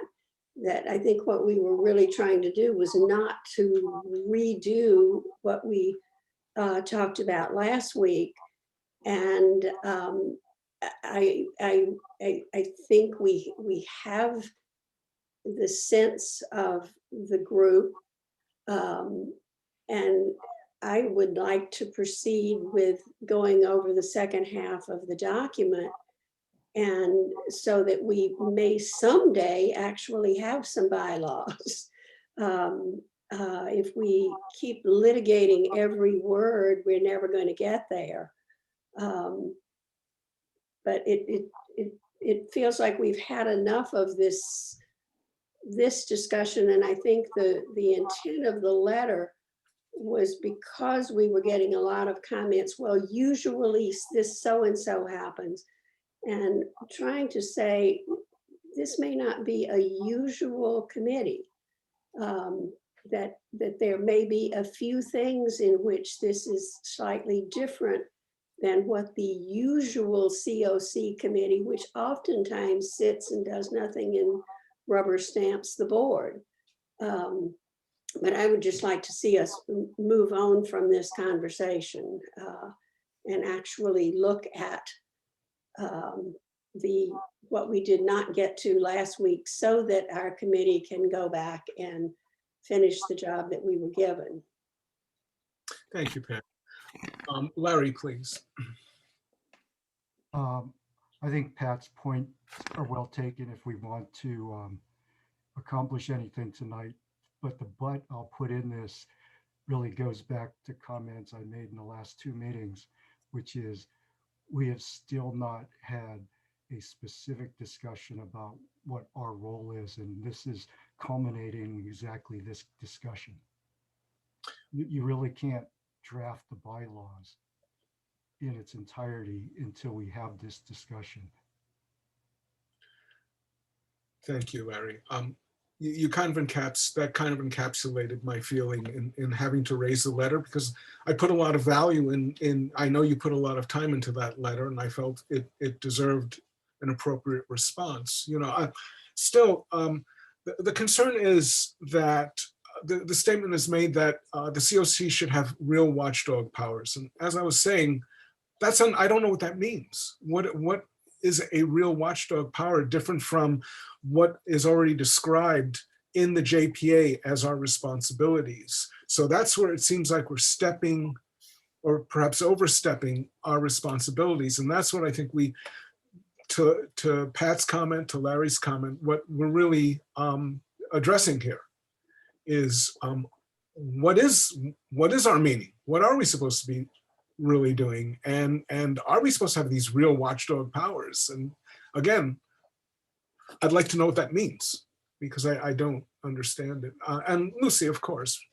So watchdog is there to sort of bark if you think that there's, something a little weird going on beyond the fence. It's not, the watchdog doesn't call the shots. The watchdog is simply there as an alert system saying, I think there's something a bit odd around here. We might be more articulate than that. We might actually say, I have a question about that. And we might open a discussion beyond that. We do not overrule, censor, or contradict what the other entities are doing. We participate to help, and only on this very narrow range. It seems like a model of transparency that this agency should welcome, because it truly offers something that the public hasn't seen before, which is, an active participation for those who really care about the success of the agency, working in amongst the others with just to speak, just to warn, just to raise, just to ask. That's the concept. Thank you, Lucy. And again, I believe it's the elected board of directors that hold those watchdog powers, and that we have the opportunity to respond to anything they're doing, either in writing or verbally, anytime we choose. And if we see something, if one of us sees something and it's not kosher, that's what we have a grand jury for. You go to the grand jury, you say, we're seeing problems with the MWPA. We suggest you look into that. So that's where I'm concerned that we're trying to duplicate some of the work that the board of directors is entrusted to do for the community. That's, I think, the point I'm trying to make here. Stephen, you don't agree. And Rebecca, you had your hand up, please. I'll just add a couple of thoughts. One is none of us are, or maybe some of us are, but most of us are not experts in finance or work plans. Our job is not to say, do that work plan first or spend that amount of money over here. I'll reiterate, it's to ask the questions. It's to just be we're not going to be members of the committee making a decision. We're going to be representing public just to say, why are you spending it there? Why this work plan? The questions are the important part here. And then once you've raised the question and the conversation is happening, we step back. Yay, they're thinking about it. Don't have to worry. So I'm not sure about how it would even occur that we would ask the grand jury to get involved. The grand jury's only got, I'll just leave that alone. No, forgive me. I'm saying if someone felt that what was going on in this organization wasn't correct, that's why you do have a grand jury. That if there's really a problem that we can't deal with and that we feel the board isn't, that's what they would be for. I'm coming back to the original statement that we should act like a grand jury. I do not believe that's correct. I believe we should be acting as an oversight committee and not an investigative committee necessarily. Okay, so I think that's the distinction I'm trying to make. Excuse me. Okay, gotcha. I think bringing up the grand jury was just to say it's a watchdog organization, which is the definition for the civil grand jury. I think that's. I won't go further on that one. Anyway, I do think the main thing that we're proposing here is a asking the questions as the actions are happening, not at the end of the year looking backwards and just saying, yep, you spent the money right, or no, you didn't. So one big difference is while the work is going on, being able to watch it happening and saying, what about that? Being able to go to all the meetings and during a deliberation, be able to speak up and say, what about that? That's different than the public's responsibility or the public's agreement of what they can do. Right. Uh, Right. And ultimately, that'll be a board decision. Stephen, I think you had your hand, and then Lucy, and then Carolyn. No? Okay. Lucy, you had your hand up, and then Carolyn. The analogy to the grand jury is not that it would operate like a grand jury fully, but it's the watchdog, position, which is you raise an issue if it comes to it. And the specific analogy, the explanation was that the grand jury's most useful tool is to be able to talk directly to the decision makers and ask them questions. So that's the sort of connection that we were aiming for when we described it as a grand jury-like arrangement. We got none of the powers of a grand jury. We don't issue subpoenas. We don't require government responses, and none of that. Nor would we want to. We're there to help. We're not there to scold or expose or anything else. We're in complete I don't agreement. know. Okay. Carolyn, yes. Well, And then I Max. occurred to me, I wonder if there's a way we can get an opinion from the board, or maybe Mark would be the emissary or something to see how they would react if we put something like we are full participants on the various boards. What would that, maybe they would think it was fine, but we're guessing what their attitude would be. And if it's okay with them, then, I'm personally satisfied with the existing procedures. I think we can accomplish everything we are asked to with the existing procedures. But anyway, we're just hung up on this distinction. Maybe we should explore what the reaction might be. Yeah, that's a good suggestion. Let me see. I think Max, and then to Larry. Max, please, and then Pat.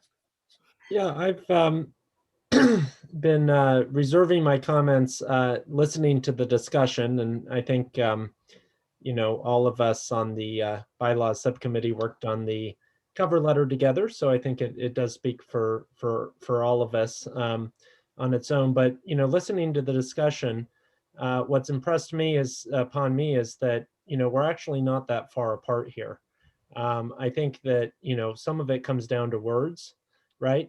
I say investigate, you say oversight, you say accountability, and everyone might have some slightly different definition of each of them. I think we're all on the same page that we're here to do oversight. That's what's in our name, and oversight by definition is above everything, not as a dictator, right? Not to actually, tell people what to do, but to provide actual oversight of the organization that we're tasked with providing oversight. So I think we're in a good spot here. I think that Lucy's clarification about the grand jury it was something I was going to say, right? I don't think we think of ourselves as the grand jury. I don't think that the powers that the grand jury has would be appropriate. But I think that, that inclusion of that reference was because there's a number of people on the COC who have served on the grand jury, and so are familiar with kind of the deliberative oversight function that the grand jury provides. I personally have not served on the grand jury, but I know as much about the grand jury as, someone would, who follows these things. And it seems like that's a example that most people know of when they think of oversight, but the specific powers of the grand jury aren't necessarily appropriate for the COC. So that was good clarification from Lucy. And if I may step in, it sounds like you guys are getting a wrap around this conversation. I'm not 100% sure if Larry Chu's concern about roles and responsibilities have been completely addressed, and we might be a little bit out of order as far as public comment. But Bruce Bartels had his hand up for quite some time, and I believe his comment is relative to the topic that you guys have been talking about, and maybe not the content of the bylaws. So If the chair so wishes, we can let Bruce have some public comment, and perhaps we can get back on the track of reviewing the bylaws. By all means, thank you. Thank you for pointing. I was sitting back quietly because I really do think this conference, as long as this conversation was, I think it was an important conversation for you all to have. Thank you. So let's bring Bruce in. And Bruce, thank you for your patience as well. We appreciate that. And Bruce, if you unmute yourself, you're free to speak. Thank you. I'm kind of multitasking here. I'm on another call. Oh boy. I did want to, hold on. Stand by, Jerry. I did wish to note that we fought very hard on the idea of being a citizen advisory committee versus a citizen oversight committee. And if it's going to be citizen oversight, for God's sakes, oversee. That doesn't mean just back off. To Carolyn's point, the average citizen has much less rights than the Citizens Oversight Committee should. What the committee should have is voice but not vote. And if you'll notice on subcommittees, the public has no input to even make comments or participate in the meeting at all other than to observe. And the voice but not vote part is very important, not only for committees, or to the other board, but for subcommittees. And citizens can't ask questions, they can just make comments. And that should not be a limit that applies to the Citizen Oversight Committee. And I would urge you to take your role of oversight very seriously. And I'm going to try and drop back in because I have some other bylaws input, but hopefully I can do it at the right time. And thank you for indulging me. And Bruce, always feel free to send a letter in if you feel you don't have enough time or you think of other things. I mean, we really encourage that and we will all read them. Thank you, Larry. Thank you. Thank you. And with that, we will close public comment, much appreciated, and open for deliberation. There was a couple of hands up before Bruce spoke, and I believe it was Pat and Larry. Larry, I believe you might have been first, so the floor is yours. Yeah, I mean, I was just gonna, basically, I was gonna make the same comment that Carolyn did. You know, what I had expected our first meeting to include, since Bruce Goins was there, was that there would be some direction and clarification that the board would have for this committee, you know, as part of the introduction.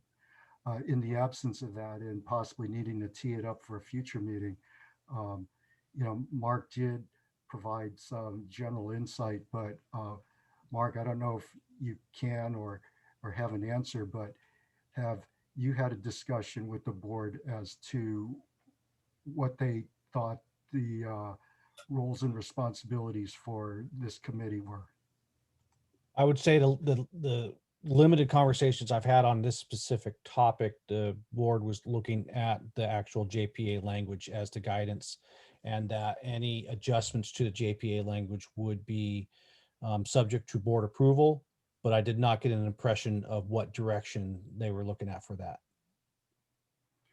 Okay, I guess as we go through with this exercise again, just to make it feel like we've accomplished something tonight, you know, I would recommend that we skip the remainder of Article 4. I think we can get through Article 5 through 10 really quick, and to what time we have left, go back, because ultimately we're not going to solve that problem tonight.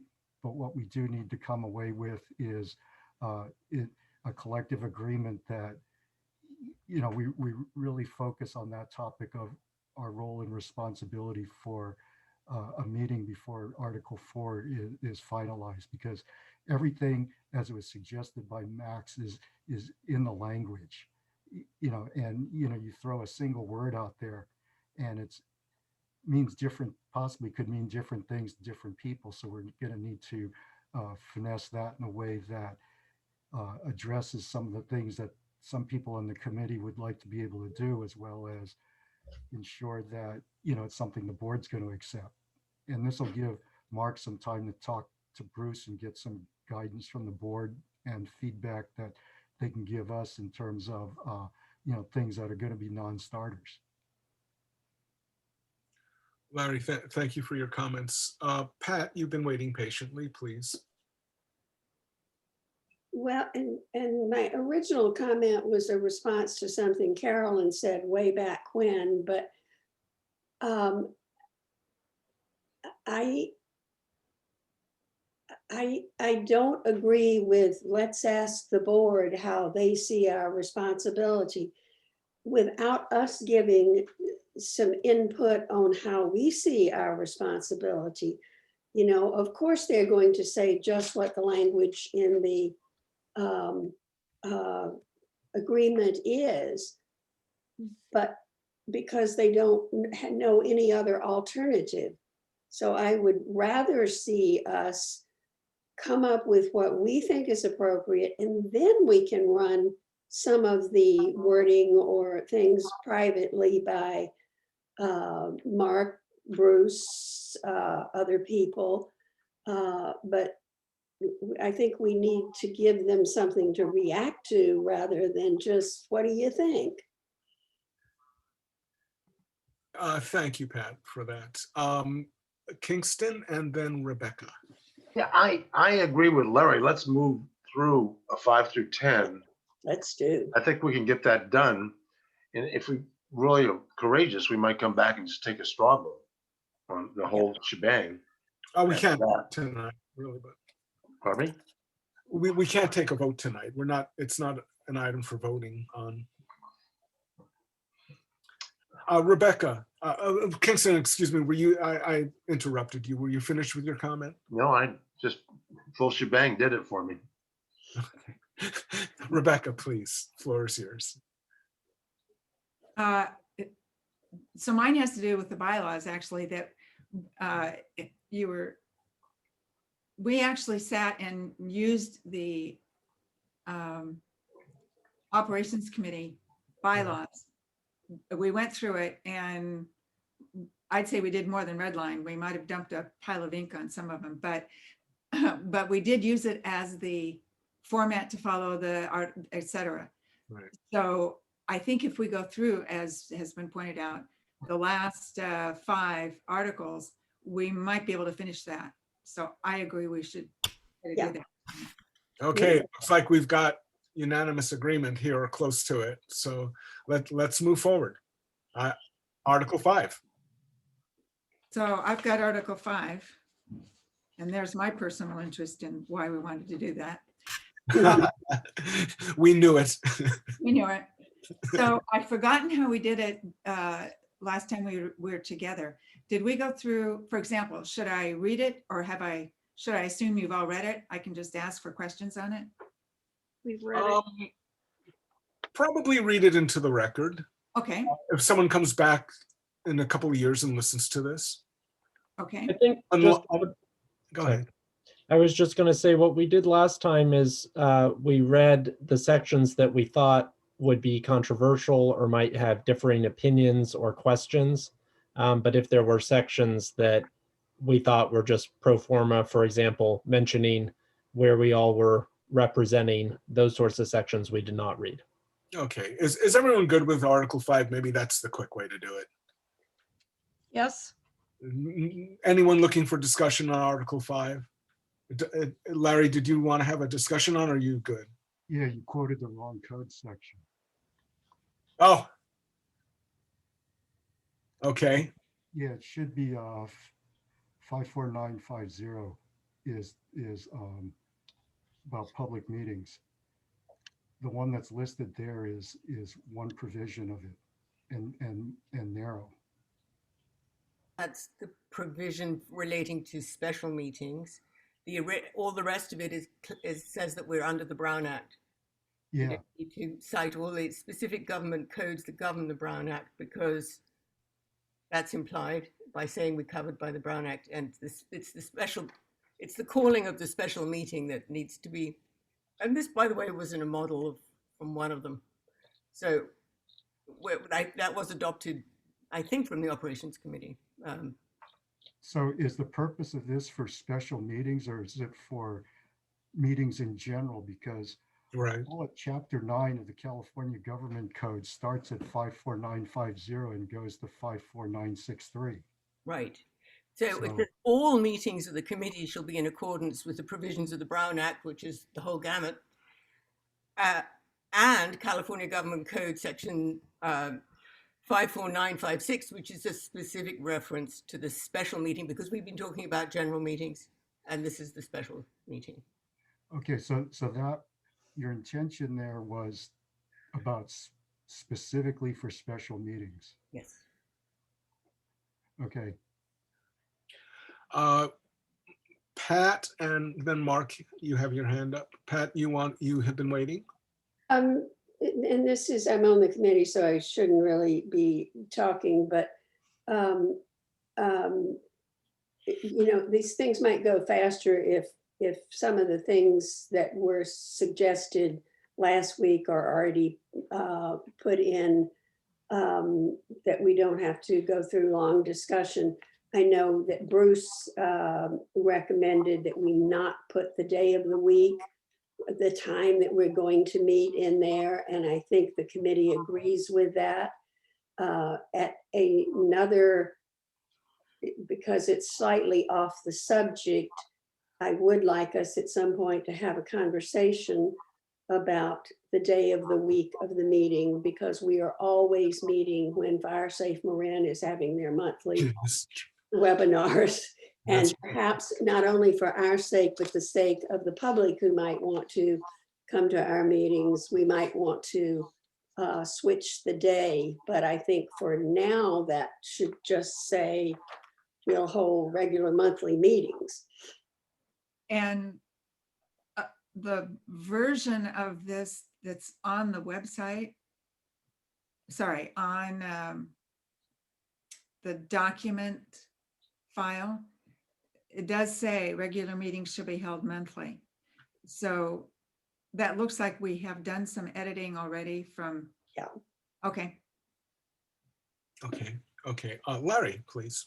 Oh, Mark was next. Well, Excuse me. I just wanted to clarify something I meant to clarify earlier, is that, Lucy and I had a conversation about which draft of the bylaws to post, and they were not at a position to have any of the amendments that they made between the 13th meeting and the 26th meeting to get onto this draft. So this draft is from the 13th meeting. I was going to bring up exactly what Pat just brought up as far as the recommendation of not listing a day. The operations committee is going to have to change their bylaws because of the wording of the meeting, and kind of to Lucy's point of having rules and procedures being separate because of the ease of changing. I think the vague language or the date is a good idea. And then if I can circle back on the conversation about the code, I can see the confusion, because I see where you say special meetings shall be called as needed, but then it goes all meetings of the committee shall be in accordance with provisions of the Brown Act and California Government Code. So it goes back from special meetings back to all meetings. So if you just clean that little piece up, I think that question goes away. I was going to suggest Larry, please. Yeah, thank you for clarifying that, Mark, because that's the same way I read it. It's the same way you read it. Yeah, I read it. What I was going to ask about is that doesn't the Brown Act require that a regular meeting publish a regular date? Schedule. Yeah, regular schedule. You just can't say monthly, can you? I don't think it needs to be in the bylaws, though. To publish, you need to publish the regular meetings, but I don't think it has to be a portion of your bylaws. I could be wrong, but that's my understanding. I can ask counsel if you like. Okay. ATC, I believe, says a minimum of 2 meetings per year. It's even less specific, if I recall reading what I read there. And Stephen, you had your hand up. Yeah, a lot of committees simply publish the schedule for a year. And that would constitute regularly scheduled meetings and publicly scheduled meetings. So at the beginning of each year, we can put together a calendar of when we expect to meet.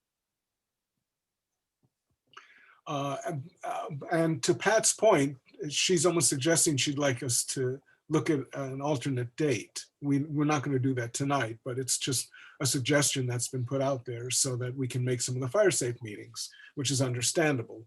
I'm sure a lot of us, several of us are interested in that. And Rich gets mad at me. He goes, how come you weren't there? So I know. I understand. Okay, so let's continue on, folks. Any more on Article 5 at this point? And I suppose I should open it up to see if there's any public discussion on Article 5. And We do Bruce, have Bruce's hand up. I can allow him to speak. Bruce, if you unmute, should be able to speak. Thank you. I was able to break away for a little bit. The thing that the ops committee has wrong was first of all was naming specific months. They say, for example, the committee shall conduct regular quarterly meetings on the third Thursday of July, October, January, and April.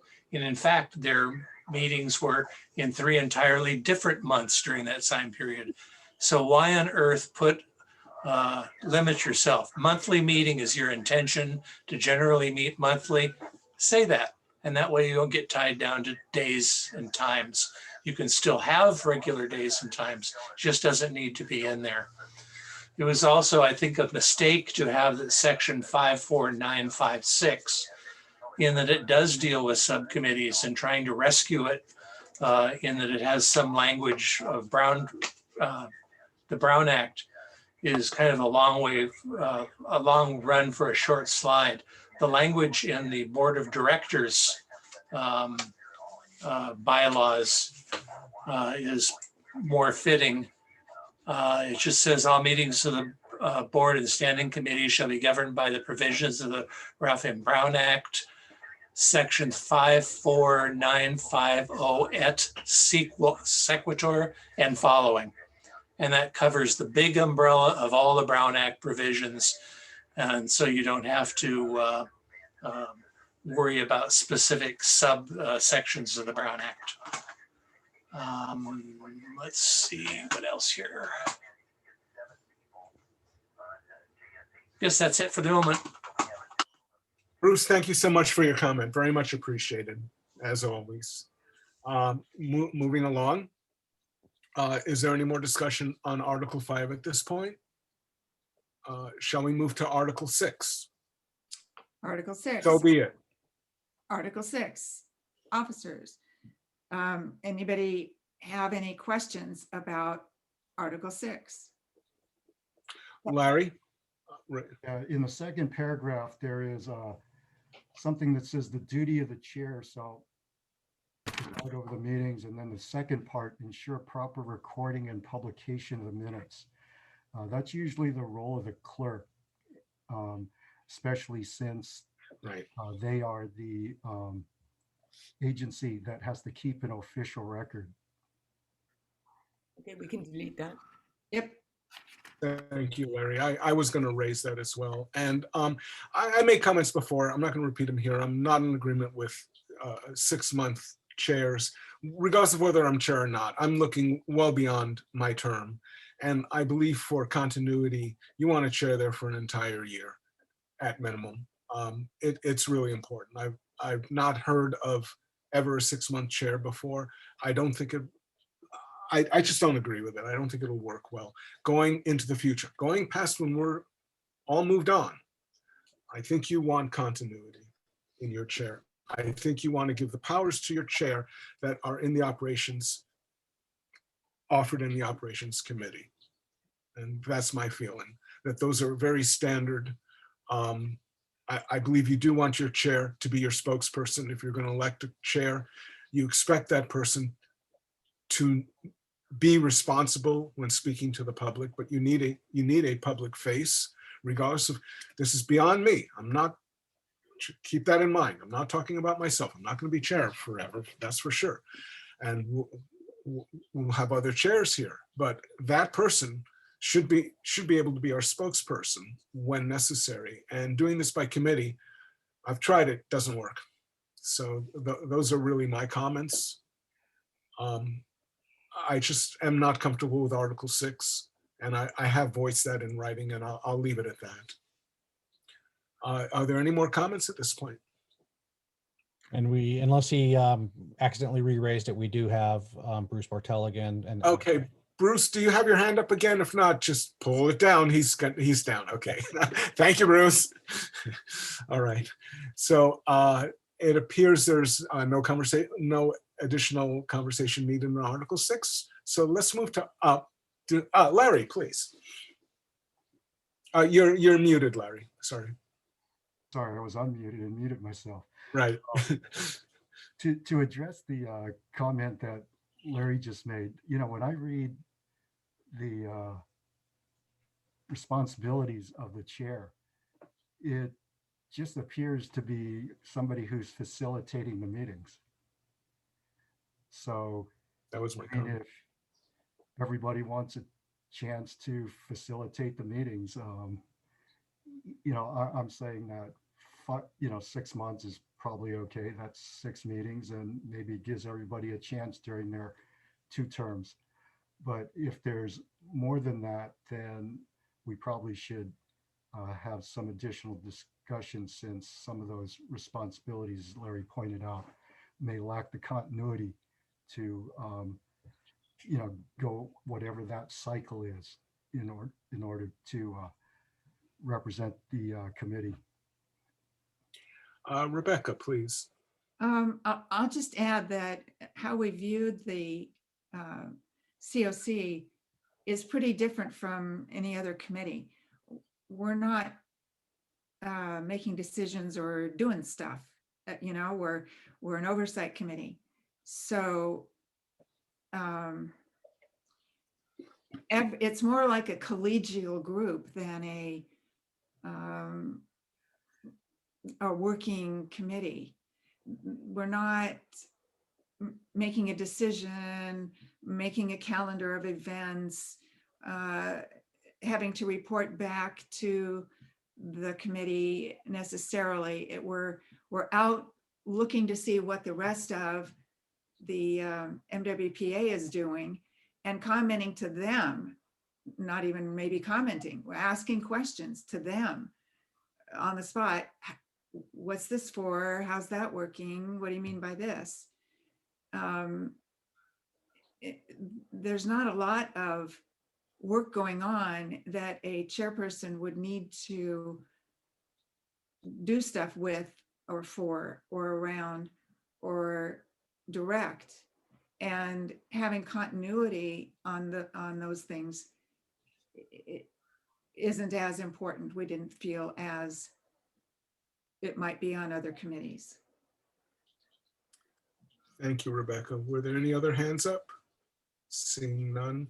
I'll say this, I've always believed that when you want accountability, and if you have it all spread out, no one's really accountable. So that if we miss something, it's no one's fault. And I think you do want a chair that's accountable both to the board and to the committee. And again, beyond us, beyond the personality sitting here, whomever's here in 5, 7, 8 years, okay, you really want that accountability. And I do believe that the chair should carry responsibilities. I think you're going to find having leadership on the committee will be very productive for the committee in the long term. And those are my feelings there. Pat, yes, you have your hand up. Just a comment and a question. My comment, one thing, I can understand the other major committees of the MWPA have 17 members, so it is understandable that they need a more top-down organization, where with 9 members, I think it can be much more collegial and sharing the responsibility, giving more people the opportunity. what I would, my question, what I would like, Larry has expressed his opinion that he thinks it should be a longer term. I'm wondering about the other members of the committee. We're hearing one voice. I don't know if it's appropriate to have a show of hands, but some guidance for those of us who are on the committee to know the feeling of the group as a whole, rather than simply the one voice. You know, I, for one, like the 6-month term because I like to spread both the work and the whatever privilege it is around to more members of the group. And I just wonder how other people feel.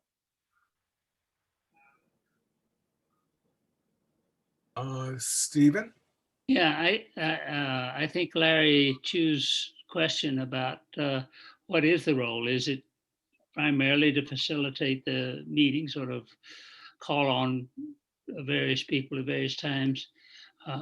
Since we have no decision-making powers, it seems to me that working with Mark to put together an agenda, verify that the agenda is what we all expect, and maybe having other conversations with Bruce Goins, but otherwise, seems to me that there's not a whole load of obligations, responsibilities that the chair has.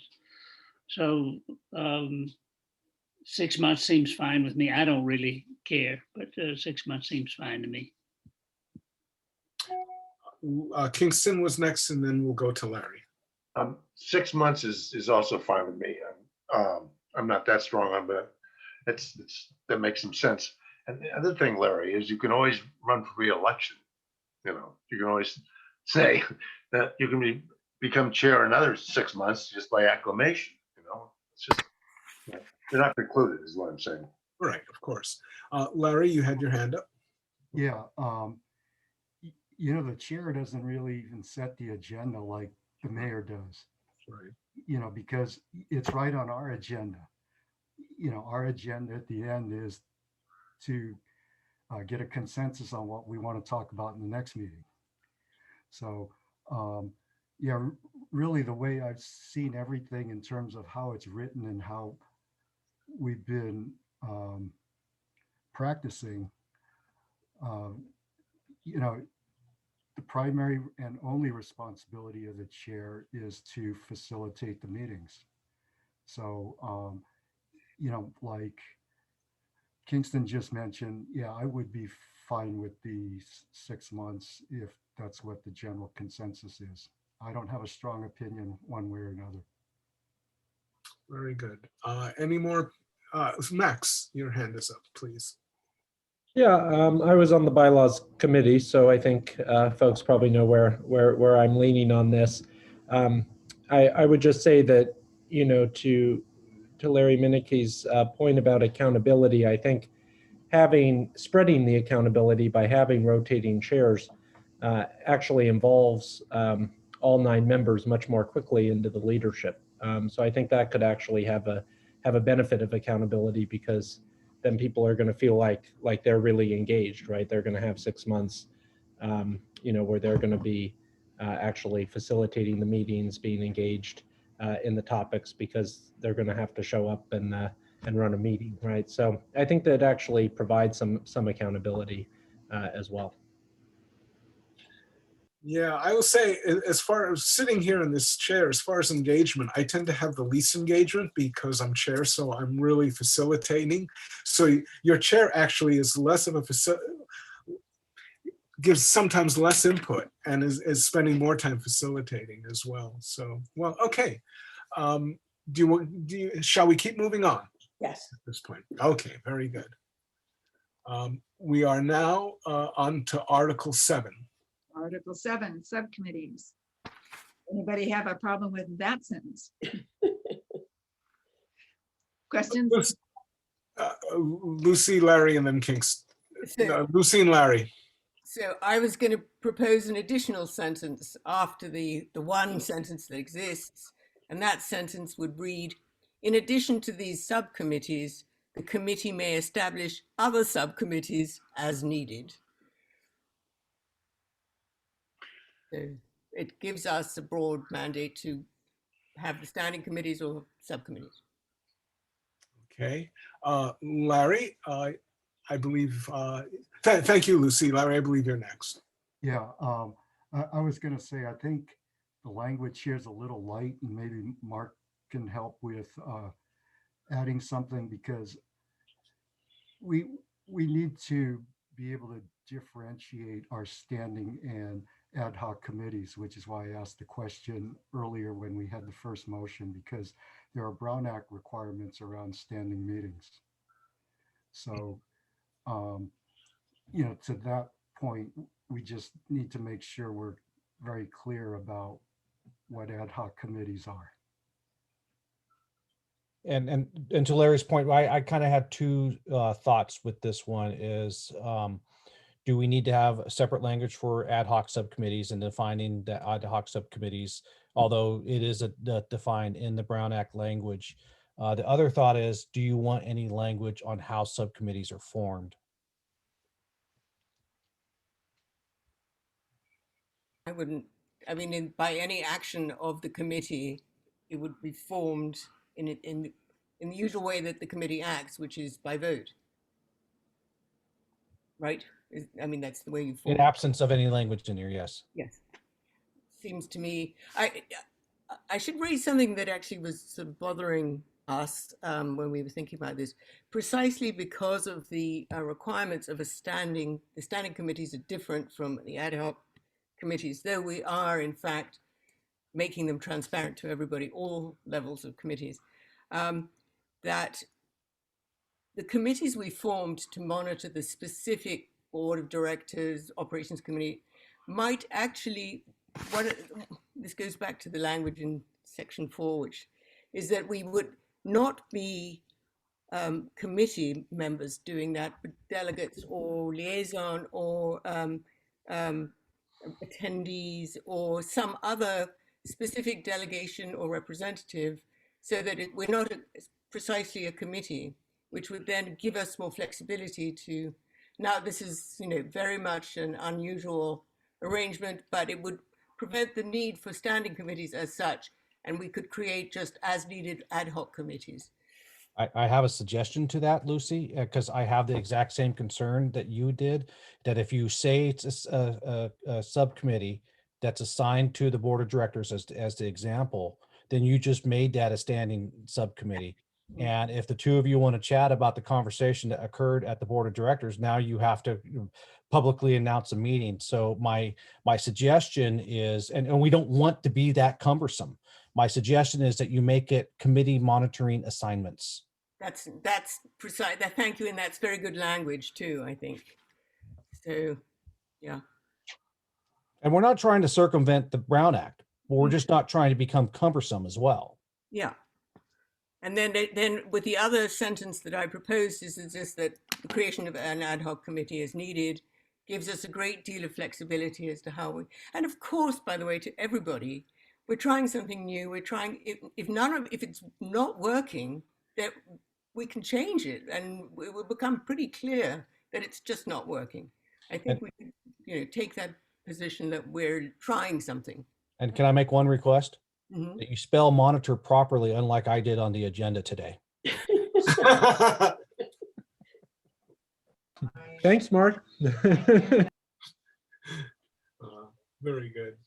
Okay, so and any more feedback on this particular item? Seeing none, let's move to conduct of business, Article 8. And that would be me leading the discussion on this.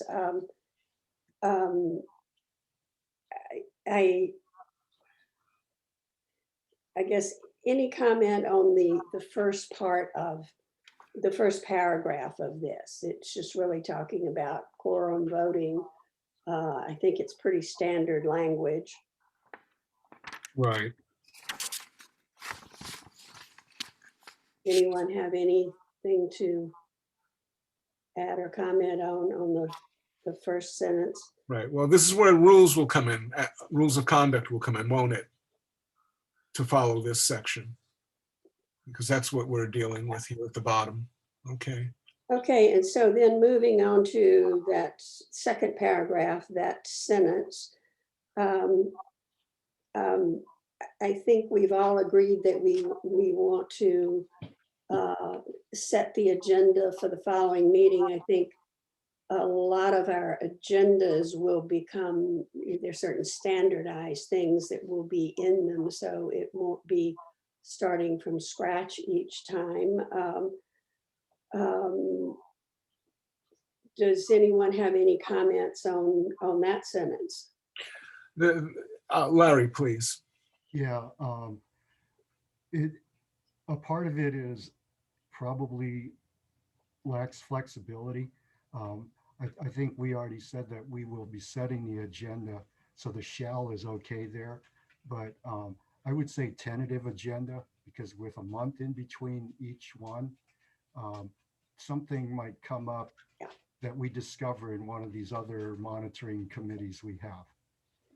Yeah, I applaud that. I've been running that wording over in my mind, trying to think of the right wording. And I think last night at 3 a.m. or something, I thought of the word tentative too, because we do have to allow for the possibility of something untoward coming up in the interim between meetings.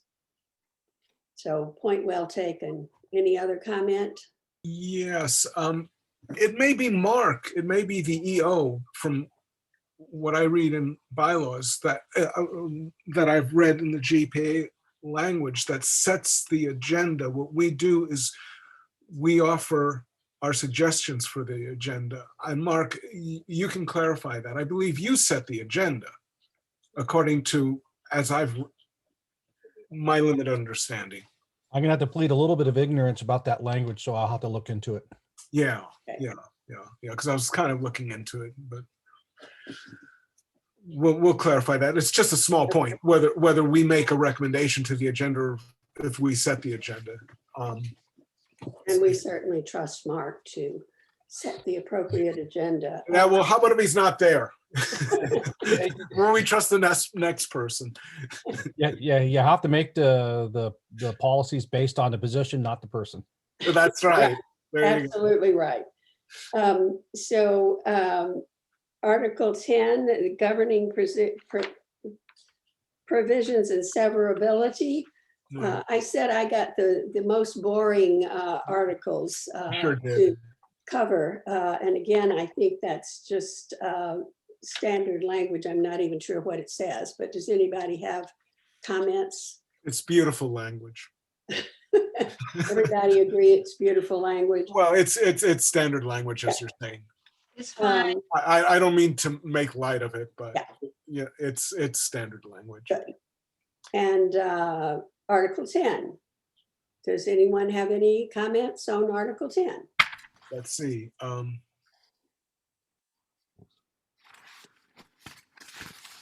Yeah, no, you want clear language that allows flexibility to update the bylaws at a later point. There may be some rules that we bring along with that, how it's brought forward, because you don't want to have a meeting where someone just said, hey, I don't like this bylaw, let's bring it up. So it's something we'll discuss. Okay. You know, how the process of that, I think. So I think we've actually made it through, which greatly surprises me that we succeeded in doing that. A request I would like to make, in all likelihood, the bylaws committee will meet this weekend, and would like to ask if anybody has further comments, anything they want to say, please get them to Mark by close of business on Thursday so that he can get them to us on Friday. that, we really appreciate everybody's comments, but when things come in dribs and drabs, it makes it hard for us to have a meaningful meeting and discuss everything. Is that agreeable to everyone? Yeah, I think there's one point that you said that you have a new copy that's not out yet, and we're working off an old copy, so that could be an issue. Actually, there were only, I'll say maybe 3 or 4 items that were different, and the comments that you were all making were in there. I mean, that's what the differences were. So we had noted your comments and put them into a draft copy. Okay. And if I may inject, my understanding was that it was the comments that were made prior to Article 4, Section 3. Yes, and the written comments that we received. Very good.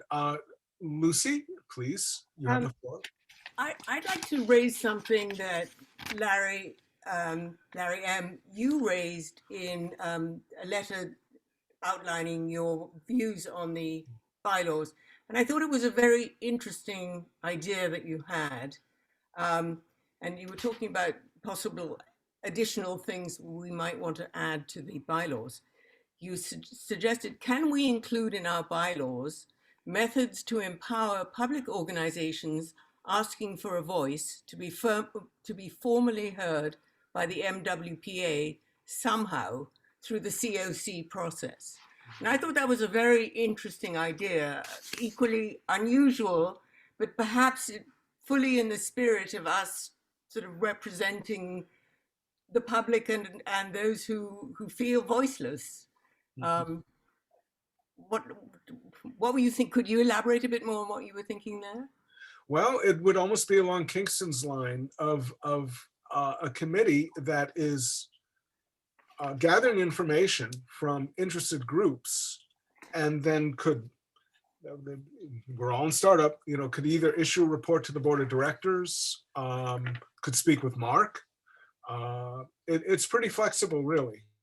I didn't have a specific on it, just knowing that there are others that are interested in participating as much as possible. And it would seem that the citizens group would be the best way to do that. We're not advocates, but we certainly can take input from others, use that input, discuss that input, make recommendations based on their input. So that's kind of where I'm going with this. And it could be under Kingston's suggestion for this sort of exploratory committee that we're going to form.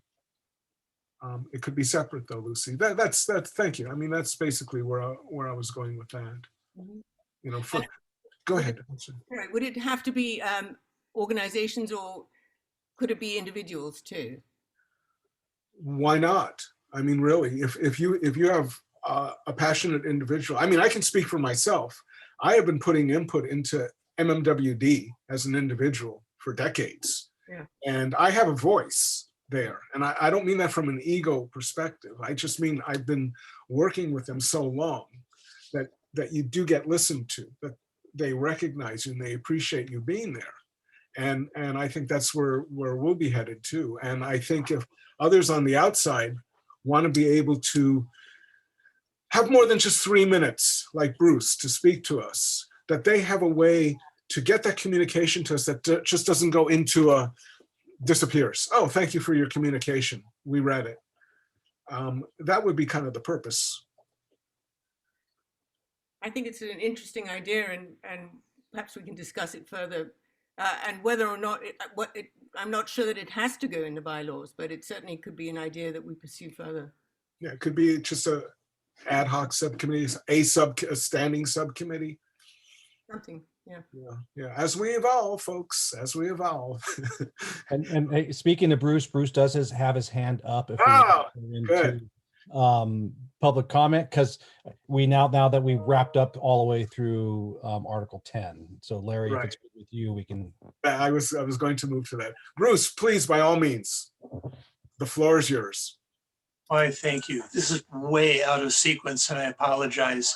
did this group already cover the terms of membership of this committee under organization? I think I'm not sure. It looks like 2 of these members of this committee are going to be potentially on for 7 years for a 10-year JPA. And that just seems really long. And if it's already been discussed, I apologize, but I wanted to at least raise the issue. Thank you. And it was discussed at the January 13 meeting. Right. And if I may add, Larry Chu made an interesting suggestion, which is we go to a 2, 3, and 4-year model, which would simplify things. I still believe in holding off on terms and dealing with terms in 3 years, but I'm alone on that, I know, at this point. So I won't beat that horse too much more. With that, thank you, Bruce. I think we can come to a closure on this item unless you guys just want to continue. It's only 8 o'clock, so. Carolyn, I was waiting for you. All right. I was waiting for you. All right. So with that, crack the whip. we close that item. I appreciate everyone's time for doing this. Now we're on to information items. Item number 10. Does anyone have any information items they would like to bring forth at this time? Seeing none, we shall close that item.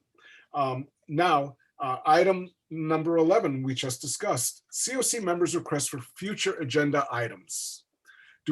And keep in mind, they don't have to be tonight. It could come up. As long as we're, is it 48 hours or 72 hours out?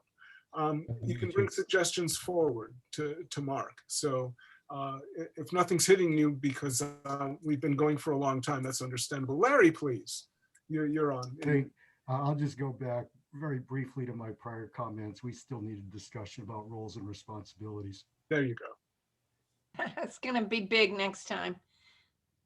Carolyn, please. Yeah, I just have a question or a suggestion for Mark, actually, whether he might cover in his remarks what his vision is for tasks that our committee needs to take on after we get these bylaws and the code done. I think he has things in mind. I got that impression, and I'd be interested to hear what they are. I'd be happy to share it. I don't know if you're asking me for that now or at a future meeting. No, next time. Okay, yeah, I'd be happy to. I'd be happy to put the formalize my thoughts on that, Carolyn. That'd be great. Thank you. Yeah, and I don't know if it's appropriate for the next meeting, but at some meeting, I think we would like to get some board direction on how they see us interfacing with the committees. So that when we send in the bylaws, we're sort of in alignment. At least that would be my suggestion. And as I said, this may be too early to add it to the agenda, but at some point, I think we want to do that. Any other suggestions? Lucy, please. All right, just to follow up on the idea that you wrote about and we were thinking was quite an interesting one. I was wondering whether the COC tab on the website could be made into some kind of interactive, citizens could write in kind of a communication with us, or does that seem dangerous or wrong for the Brown Act? Dangerous, yeah. I really don't think it's wrong, and I think your timing is good, Lucy, because one of the things I'll be going to the executive committee with is a route in order to basically scrap our current website and build a new one from scratch, because I do not like our website. I think it's cumbersome. I can go on. I want it to be a much better website than it is. And so the timing is good timing, Lucy. And I personally, I don't see a reason why we couldn't do that, right? I think it's a good idea, but no, of course you do. It's yours.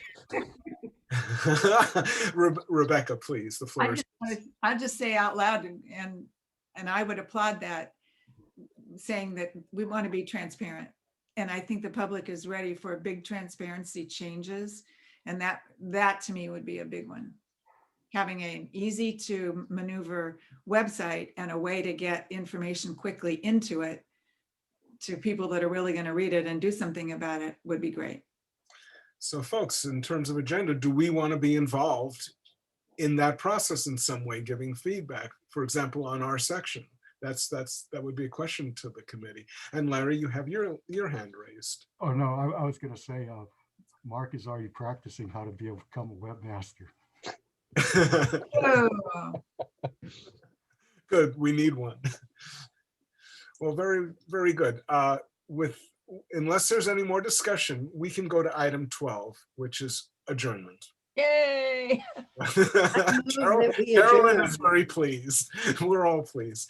Enjoy the rainy evening. It's so great. We're going to have some weather here for the next week. Yes, indeed. Here, here. We sure need it. So Thank you all. it's been a pleasure. Okay. Good evening. Special thanks to So when Mark. our next meeting is in a month.